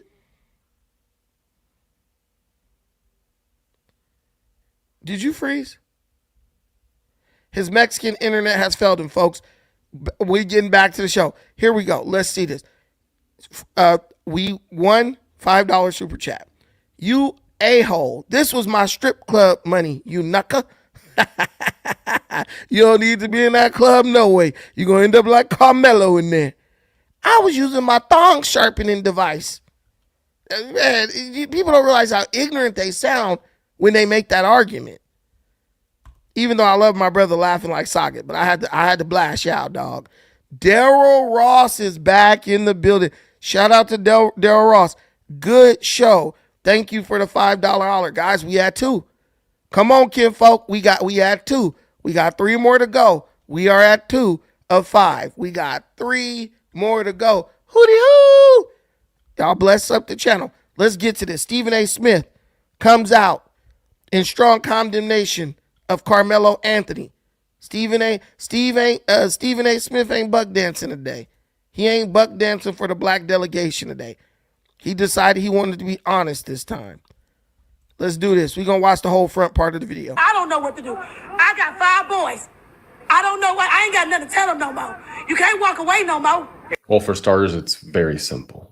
Don't bring a knife to a track meet. It's crazy because she's out here acting like her boys are in danger because a black man or child, whatever, about to be 18, was found guilty for stabbing a white kid through the heart and killing him. So he was found guilty on murder for stabbing Austin Metcalf through the heart and killing him at a track meet with a knife he was not supposed to have at that track meet. He's acting like, what is she supposed to do about her boys? Ma'am, the biggest threat to your boys is not white people. It's other black boys, other black men. Around 9 No, she is the biggest threat to her boys.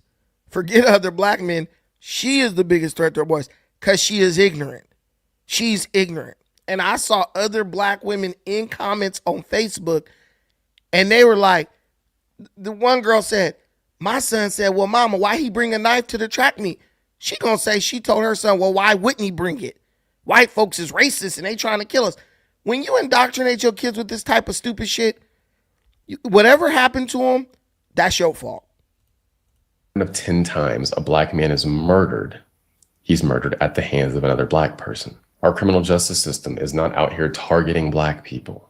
She's overreacting to a situation that she does not need to be reacting to in this way. And it makes her look goofy, uneducated, ignorant, and stupid. I guess black parents need to teach their children about things like this because, yeah, you bring a knife to defend yourself, but now you're possibly going to jail for the rest of your life. He was not about to be beaten to death at that track meet, and there's no need for him to have a knife. But rather than acknowledging the uncomfortable truths and realities of the situation, we just want to claim and play victim. And what am I going to tell my boys now? Tell your boys to not bring knives to track meets. Tell your boys to hang around with good people, make good decisions, don't sell drugs, don't do drugs, don't hang out with gangbangers. For them to go become a productive member of society who consistently brings value. There are a lot of things that she could be telling her boys. Welcome to this latest edition of Straight Shooter with yours truly. Obviously, you have to be living under a rock to not know what that video is stemming from. It's stemming from a teen by the name of Carmelo Anthony being found guilty of first-degree murder in Texas and getting sentenced to 35 years in prison. And there's a lot of people raising holy hell about it because they think that the verdict is excruciatingly unfair. Carmelo Anthony is his name. He's 19 years of age. Was indicted on first-degree murder in a fatal stabbing of 17-year-old Austin Metcalf at a track meet in Frisco, Texas. This happened in April of 2025. Prosecutors called the stabbing senseless and plain and simple murder, while the defense argued that Anthony acted in self-defense. Following the announcement of the jury's sentencing of 35 years, Metcalf's parents spoke, and obviously people were in an uproar outside. And I'll get to all of that in a second outside the courthouse.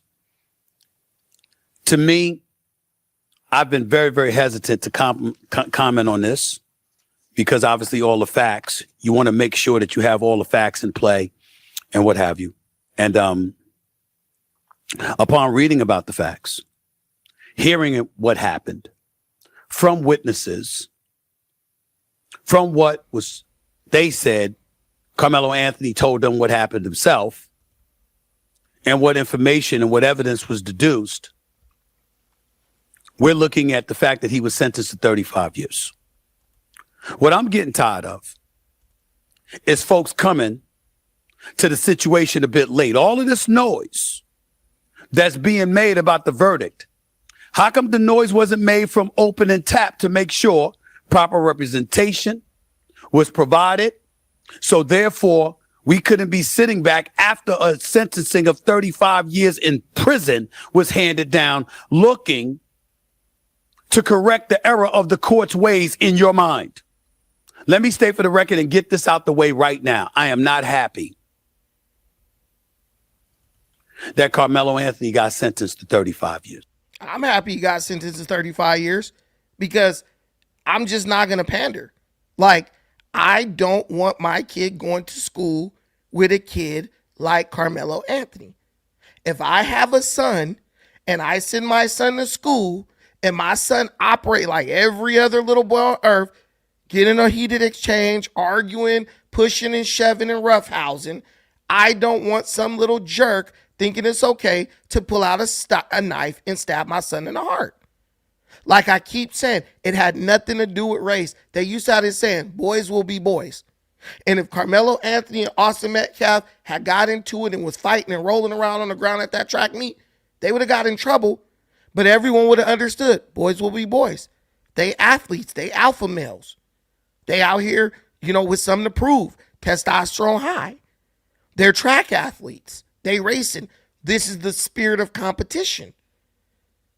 Somebody took it way past that. And you got to understand, somebody like Stephen A. Smith, he watches sports all day long. And what do they say in sports? You need to have good sportsmanship. It's only a game. Be respectful. Athletes are held to a higher standard. A student athlete is held to a higher standard than everybody else. When I used to play football, we used to have to wear a shirt and a tie on game day. And our coach used to say, look, you guys are held to a higher standard. And when you put on the shirt and the tie, that reminds you of that. And that showcases that to other people. You held to a higher standard and you can't just walk away. Bump this, dude. I'm out. Forget y'all. Y'all can have a seat, bro. I'm out. So why is now, because he's black, Carmelo Anthony is no longer held to the standard that every other human being is held to? This is not about racism. It's not even about right and wrong. It's about black folks want special treatment. We want the rules to apply to us when we want them to apply. Because if that boy had stabbed a black boy in the chest, the black mama would have been like, throw that fool in jail. Lock him up. Throw away the key. I don't know why we do this. And then we put our people in a situation where, I don't like telling black folks, sorry, I don't agree with you. But don't even put me in a position to where I got to go against my values and my morals to stand on the same side as you.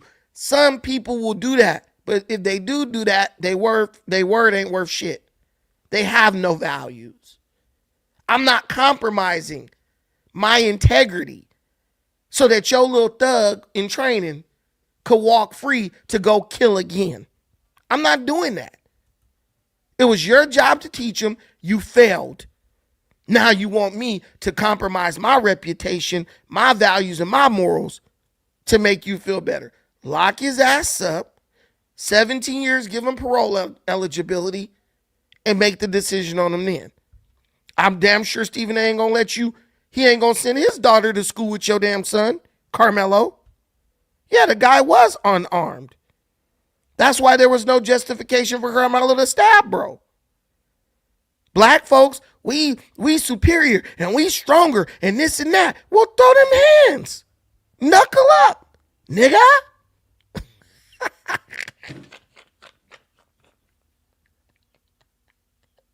It's very rare that I crack myself up, but that was one of the times. Knuckle up, man. You always talk about we run faster, and we got a piece of thigh meat in our thigh that make us. Well, then use it to be a man and walk away. I'm telling y'all, I don't care who you are. It don't matter where you are, what color you are. If you are in somebody else's team area, hell, if you at somebody else's section at the club and they ask you to leave, do not stand up and be like, you ain't security, nigga. How you gonna tell me to leave? Just walk away. All right, man. No offense. You know what I'm saying? No hard feelings. I'm out. I'll see y'all on the flip side. It doesn't take anything away from you as a human being. It doesn't take anything away from you as a human being. But see, you know, one thing black folks do, there's this saying, comparison is the root of all suffering. And that's why black people as a community, we are in a state of suffering. Because we always trying to compare what we do to what someone else do or don't do. I got people in the comments, well, Rittenhouse, when you see the video of Rittenhouse, Rittenhouse was running for his life. Rittenhouse was running for his life. He wasn't standing his ground. He was running for his life. And they tried to kill him. One person had a gun. Another person tried to bash him over the head with a skateboard. And he defended himself. Carmelo was asked to leave. He pulled out a knife and stabbed someone in the chest. It's not even the same. Nowhere near the same. You have to be dumb to even bring that up as an example and try to compare it to what happened with Carmelo Anthony. It doesn't even compare. Nobody jumped Melo. No one tried to kill him. You're just hanging on to that because you don't want to accept. This is a coping mechanism. And normal people are not going to agree with you, whether they're black, white, blue, or green. Normal people are not going to join you in your delusion. We have kids to raise. And there's a word that many people may have heard but do not understand. That is a word called precedent. Alarm's going. Oh, sorry. That is a word called precedent, right? Let me show y'all this.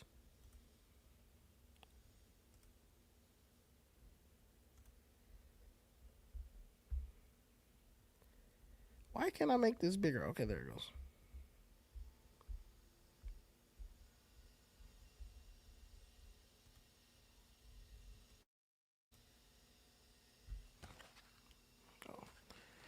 But that is a word called precedent. So look, what is precedent?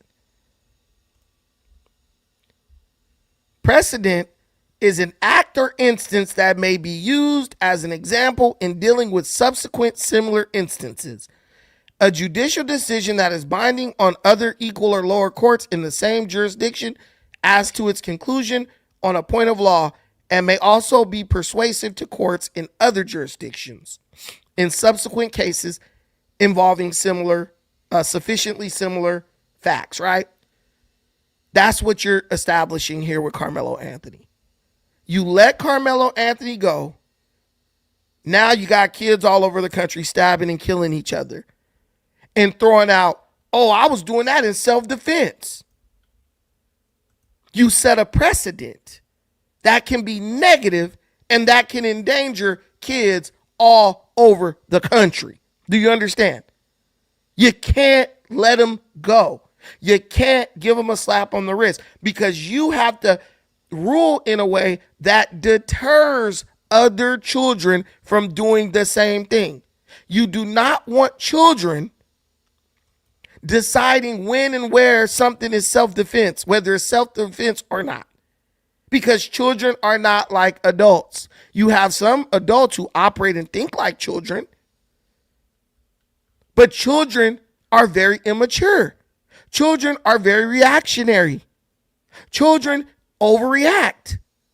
And they overreact even more if their parents are overreactors. You cannot let this boy go. You will have people getting shot at school, stabbed in the chest at school, all types of stuff. And they'll be saying, well, I did it in self-defense like that kid Carmelo did. No, he was wrong. And his family mishandled his case totally. And now he's suffering the consequences. But there are consequences. I'm not happy with the sentencing because I'm not happy with the makeup of the jury. 18 jurors, about 6 minorities, none of whom happen to be black. I don't believe that's being judged by a jury of your peers. Here's the reality, though. That's all I can say. That is all I can say. And this is why I be having beef with Stephen A. There were black people who were brought up to be on the jury. They did not want to serve on the jury because, in their words, they did not want to be responsible for putting a young brother in jail. So what does it matter if they weren't all black? The blacks didn't want to be on the jury.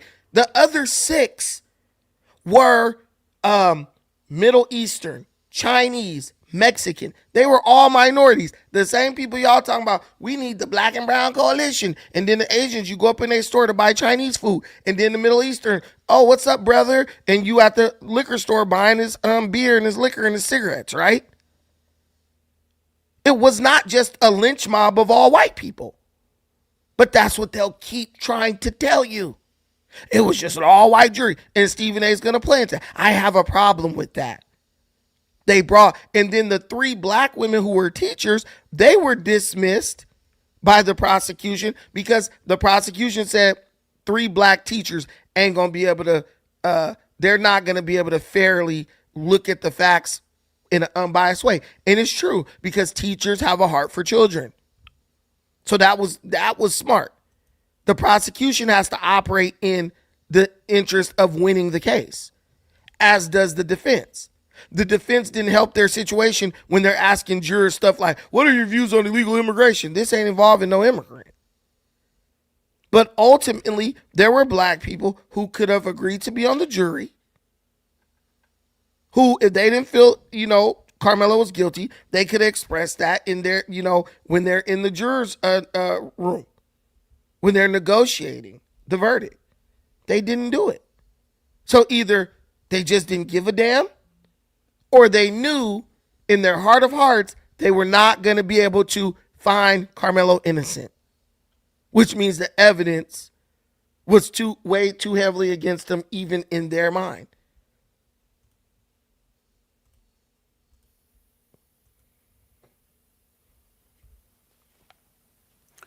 Carmelo Anthony murdered Austin Metcalf. There is no other way to slice it. How else do you explain, or can you explain?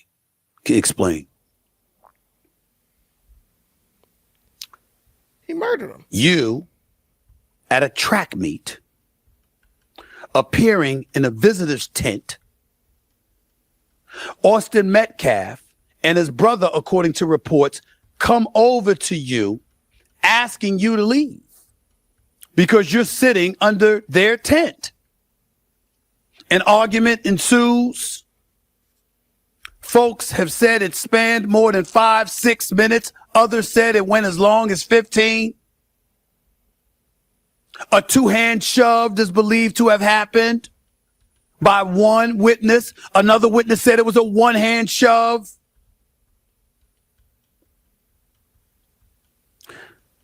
How does that justify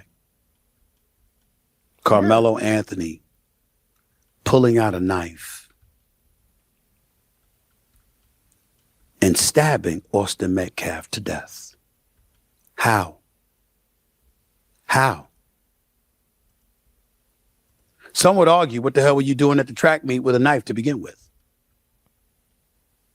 Others would argue, it wasn't like you were in fear for your life. There were witnesses around. There were people around. At worst, they might have expected fisticuffs, if that. A matter of fact, one witness was quoted as hearing Austin Metcalf said, "I don't want to fight you. I don't want to fight you." But Carmelo Anthony saying, "Touch me, put your hands on me, and watch what happens." And multiple witnesses said that. And the specific words were, bro, I'm not going to fight you at a track meet. And I could just hear a white person saying that. I'm sorry. It's something in my mind, you know, call me Steven, call me Ruckus, but I could just hear a white dude saying it, especially an athlete who has many scholarship offers. He's clearly captain of the team. Why would you? And I'm looking at Carmelo, and I'm like, Carmelo, you are also an athlete. You should have the same exact mindset. Why would I fight this dude at a track meet? Like I said, as an athlete, you are held to a higher standard. Therefore, your thought process has to be at a higher standard than the average thug walking around the school. But it won't be if you're trying to be a thug. If you're on the thug life trajectory, you're consuming thugged out music and consuming thugged out content on the internet, and you from Baton Rouge, Louisiana, and you in Frisco, Texas with all these crackers, and you got a point to prove. And you're living in a house with that crazy, that crazy bug-eyed fool with them glasses. Yeah, you walking around ready to do something crazy, trying to prove a point. That's why when bro was up on you, you go in the backpack, clutch the knife, and say, "Touch me and see what happened." Man, walk your ass to your side of the damn track. That's what should happen. Red Ben. I'm Asian with a half black daughter. The mom and I are cool, but I have heated arguments over the topic with other members of her family. Any advice? Just don't argue with them. They ignorant as hell. The one you got to deal with is the one you had a baby with. The rest of these fools is acting ignorant. Leave it at that. I bet you they don't argue with you when they trying to borrow money from you and shit. Hey, Ben, things been a little slow down at the job, and I was wondering if you could loan us $40. You know, like, you can't argue with everybody.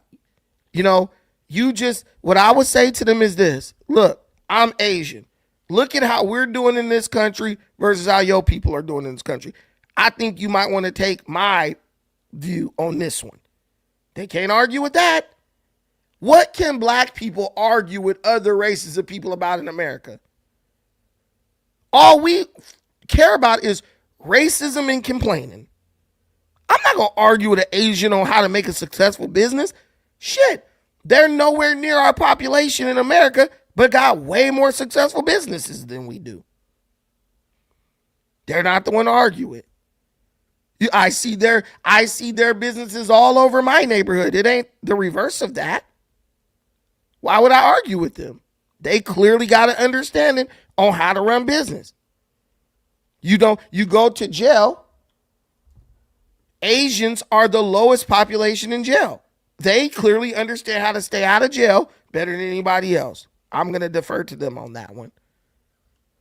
Now, if you talking about making some neck bones or some shit or some mac and cheese baked or some yams, yeah, I'm going to defer to the black folks. They make the best food as far as soul food. I want to learn how to dunk a damn basketball. I'm going to go talk to the black people. They good at that, right? But on average, I'm going to defer to the Asian on matters of criminality and how to stay out of jail. So to me, it ain't even an argument that can be had, but they don't realize that. I do. Let's finish this up. A witness, not a witness to the actual stabbing, but They canceled you? That's because you was being mean to me. Take your stinking ass in the room. Go ahead. God got you. God don't like ugly. God don't like. That's okay. You didn't get paid the full amount, though. God don't like ugly. Go on. God don't like ugly. somebody who was in attendance in the immediate aftermath of the stabbing. Sorry. I didn't have my mic muted. reportedly, according to testimony, sworn testimony, on the stand said they went to Carmelo Anthony, who had jogged away from the area of the incident. They walked up to him and they said, "What happened?" He said he put his hands on me, as in Austin Metcalf. He put his hands on me, so I stabbed him. That's not justification for killing someone. Listen, that's what people don't want to understand. Carmelo Anthony admitted to killing bro. Carmelo Anthony told the police what he did and why he did it. That right there, open and shut case, this is where you start apologizing. This is where you start talking about, can I help you with the funeral arrangements? This is where you say we need to all come together, hold hands and pray. This is where the black community could come out in numbers and show support to these white folks and just show them, hey, this is a tragic accident. Nah, we doubled down on racism. Carmelo, why did you stab him? Oh, no. Here's Carmelo. Carmelo didn't say, I stabbed him because 10 of them was jumping on me. And black folks, we could tell a story. We'll act that bit out for you if you want us to, right? That's us. That's what we do. We're very good storytellers. We will act out every part of a story for you. Carmelo didn't say, right? Yeah, I stabbed him because him and his brother and 2 other big ass dudes was jumping on me, man. And they had me pinned down and they was stomping on my neck. He didn't say, I feared for my life. He didn't say that. He said, I did it. And I did it why? Because he, one, singular. He put his hands on me. He didn't say he punched me. He didn't say he slapped me across my face. He didn't say he poked me in my eyes, Waterboy style. None of that. He put his hands on me. Now, let me ask you this question. Does someone putting their hand on you, which could be somebody putting their hand on your shoulder, right? I'll tell you a quick story. So my uncle, right? He played baseball, pro baseball, right? He was involved in a celebrity baseball game, right? Something happened. He got into it with a player from the other team. My uncle say, bump this dude. I ain't got to deal with your bullshit. Get out of my face. So my uncle, like an athlete, a sportsman, he turns around and he starts to walk away. The dude who was a Samoan dude, and my uncle was yoked at this. I mean, he was buff as hell, pro baseball. My uncle put his hand, this Samoan dude put his hand on my uncle's shoulder. He clearly thought my uncle was right-handed, but my uncle left-handed. So he placed his hand on my uncle's, what is this one? He placed his hand on my uncle's right shoulder. My uncle turned around in one motion and knocked this dude straight the fuck out, right? Sleep. Why did you hit him? Because he put his hands on me. My uncle was 1,000% wrong to do that.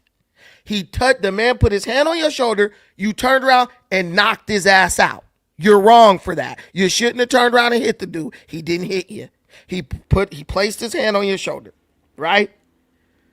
My uncle was wrong for that. So Carmelo is double wrong for what he did, because you're not telling us how he put his hands on you. And when you are telling us, you're not explaining to us a method of putting your hands on somebody that would justify stabbing them through the heart with a knife that you had in your backpack that you should have never been carrying. When you really break this down, it's good the case didn't go long. Because I believe the longer this case would have went, the more you're coming up with different scenarios, and those different scenarios would have really hurt Carmelo Anthony.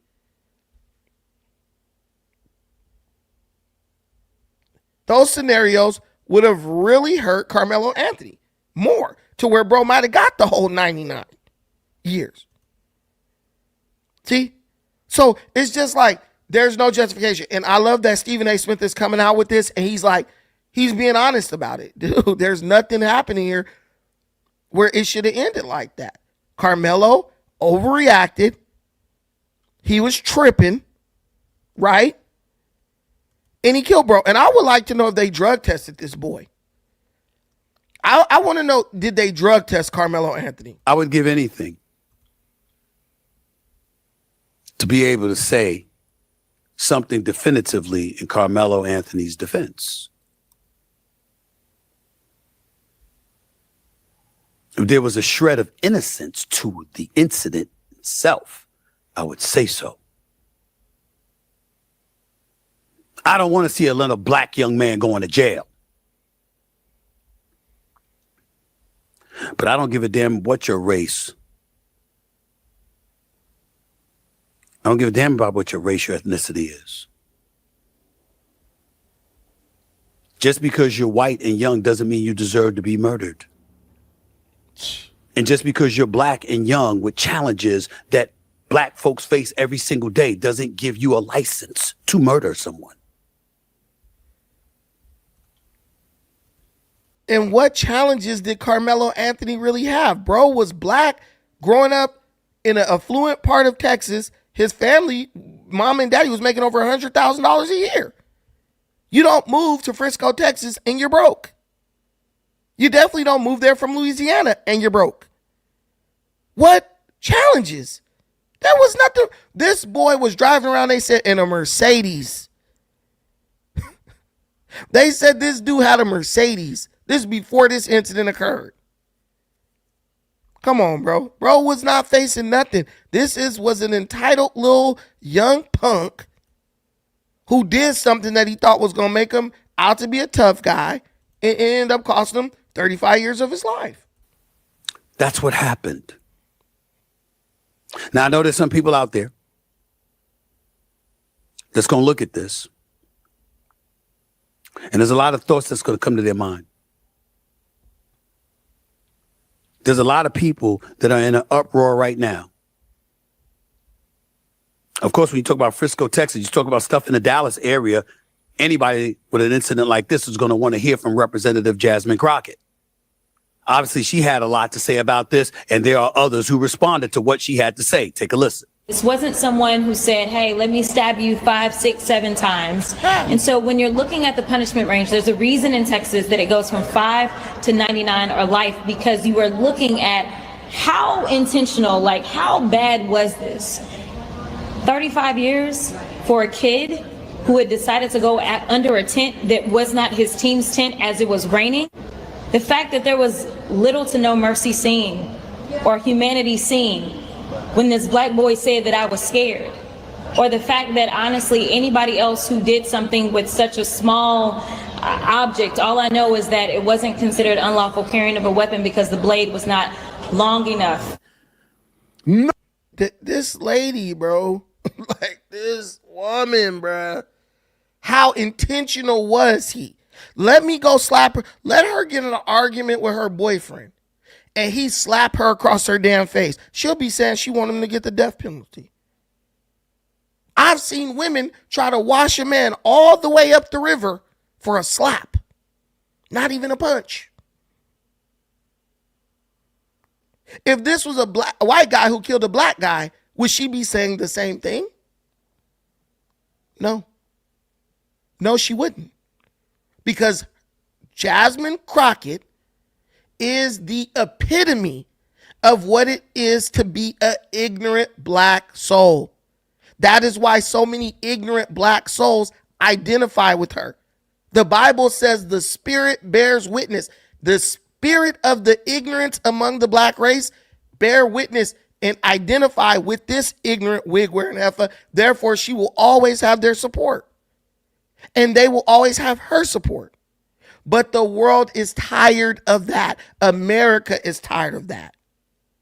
And you will be just like Jasmine Crockett if you walk around and carry yourself and think like her. She just lost her seat in Congress because her own party decided whatever her mindset and her thought process was not conducive to victory on the big stage. So if you agree with her I'm not telling you you cannot agree with Jasmine Ratchet. I'm not telling you that, right? But what I'm telling you is if you do agree with somebody like Jasmine Ratchet, understand you are not in a position for victory on any battlefield, whether it be political, athletic, right? Sports, in the job market, nowhere. You will eventually get eliminated, most likely by the people who you thought supported you, because your mindset is no longer conducive to winning. Keep following her. Keep agreeing with her. You're going to end up just like her. No accountability whatsoever. No accountability. And y'all, you know, taking up for these police officers that's trained. That, do you know how different it is to be at a track meet and a guy say, move out of my tent, and he say, I don't want to fight you, and you stabbed him, compared to a police officer who people are trying to beat and kill? The crazy thing is that they know that that's how it is, but the white kid is trying to reason with him and end up stabbing him. When he know doggone well, if them white boys came under his tent at his school, people be like, well, man, you got to get up out this tent or we're going to start throwing blows. 100%. And 100%. They act like they victims. Bro, I've said this a million times. Anyone who is an athlete will tell you, somebody come into your area as an athlete, you might ask them to move. You might just body slam their ass up out of your tent. Those white dudes did not aggress against against Carmelo. Carmelo is the one who took it there. He did you started it, I'm going to finish it. And then she's like, well, it was such a little knife. Exactly. So imagine how much effort it took for this dude to stab this guy through the heart. Just imagine. Imagine. Like, I don't understand that. Knowing that they would have been fighting instead of talking in the first place. To us, especially to teach our young black boys, because we have definitely seen this in our community.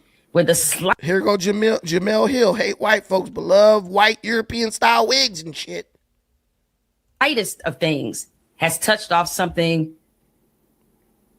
that can't be reversed. That's in true. Decision making and That's discernment true. And wisdom. And those are not easy conversations to have in a world that sees them the way that they do, but we have to have them to save them. The first woman was Representative Jasmine Crockett. That can't be reversed in decision making and discernment. But look at this. What I want to show you right here is this will stand out for me. Look right here at what this comment. Let me take my comment down. But if you look at this comment, this is on this girl. This is on, I think this is on Brandon Tatum's thing. Carmelo's own words. He touched me. I told him not to. He didn't say them. He said one person touched him. And people think that's okay to murder. I'm telling you, this was an open and shut case. Carmelo's initial statements damned him to his fate. He touched me, I told him not to, and I killed him. That's it. He didn't say he punched me. He slammed me on the ground. He was beating me with an inch of my life. He didn't say none of that. Why? Because Carmelo in his mind thought the same way many of the people supporting Carmelo think. They think that if somebody go and barely touch you, you have the right to murder him, right? But Carmelo was wrong, and the people who think like he thought are wrong. And if you do what Carmelo did, you will be sitting your ass in jail right next to him. That's the way it is. 10 Speed, you came all the way over here to just say something stupid. I attacked Tariq. Tariq is the one who approached me. I didn't attack anyone. I am a beacon of light. All right, guys. Thank y'all for sitting with me. I appreciate all y'all. It's been real. I got to go take my daughter to volleyball practice. Thank y'all so much for supporting the content, supporting the channel. Love doing these live streams with y'all every day if we can. We didn't hit our donation goal. I think we were 1 away because we got 1 on one side and then we got 3 on the other side. So we were 1 away from hitting our $5 super chat donation, but we have another opportunity to try tomorrow. Thank you guys for joining me. Until the next time, do me a huge favor. Take care of yourselves, but most importantly, take care of each other. Do not be like Carmelo Anthony. Keep a level head and do not overreact. Peace.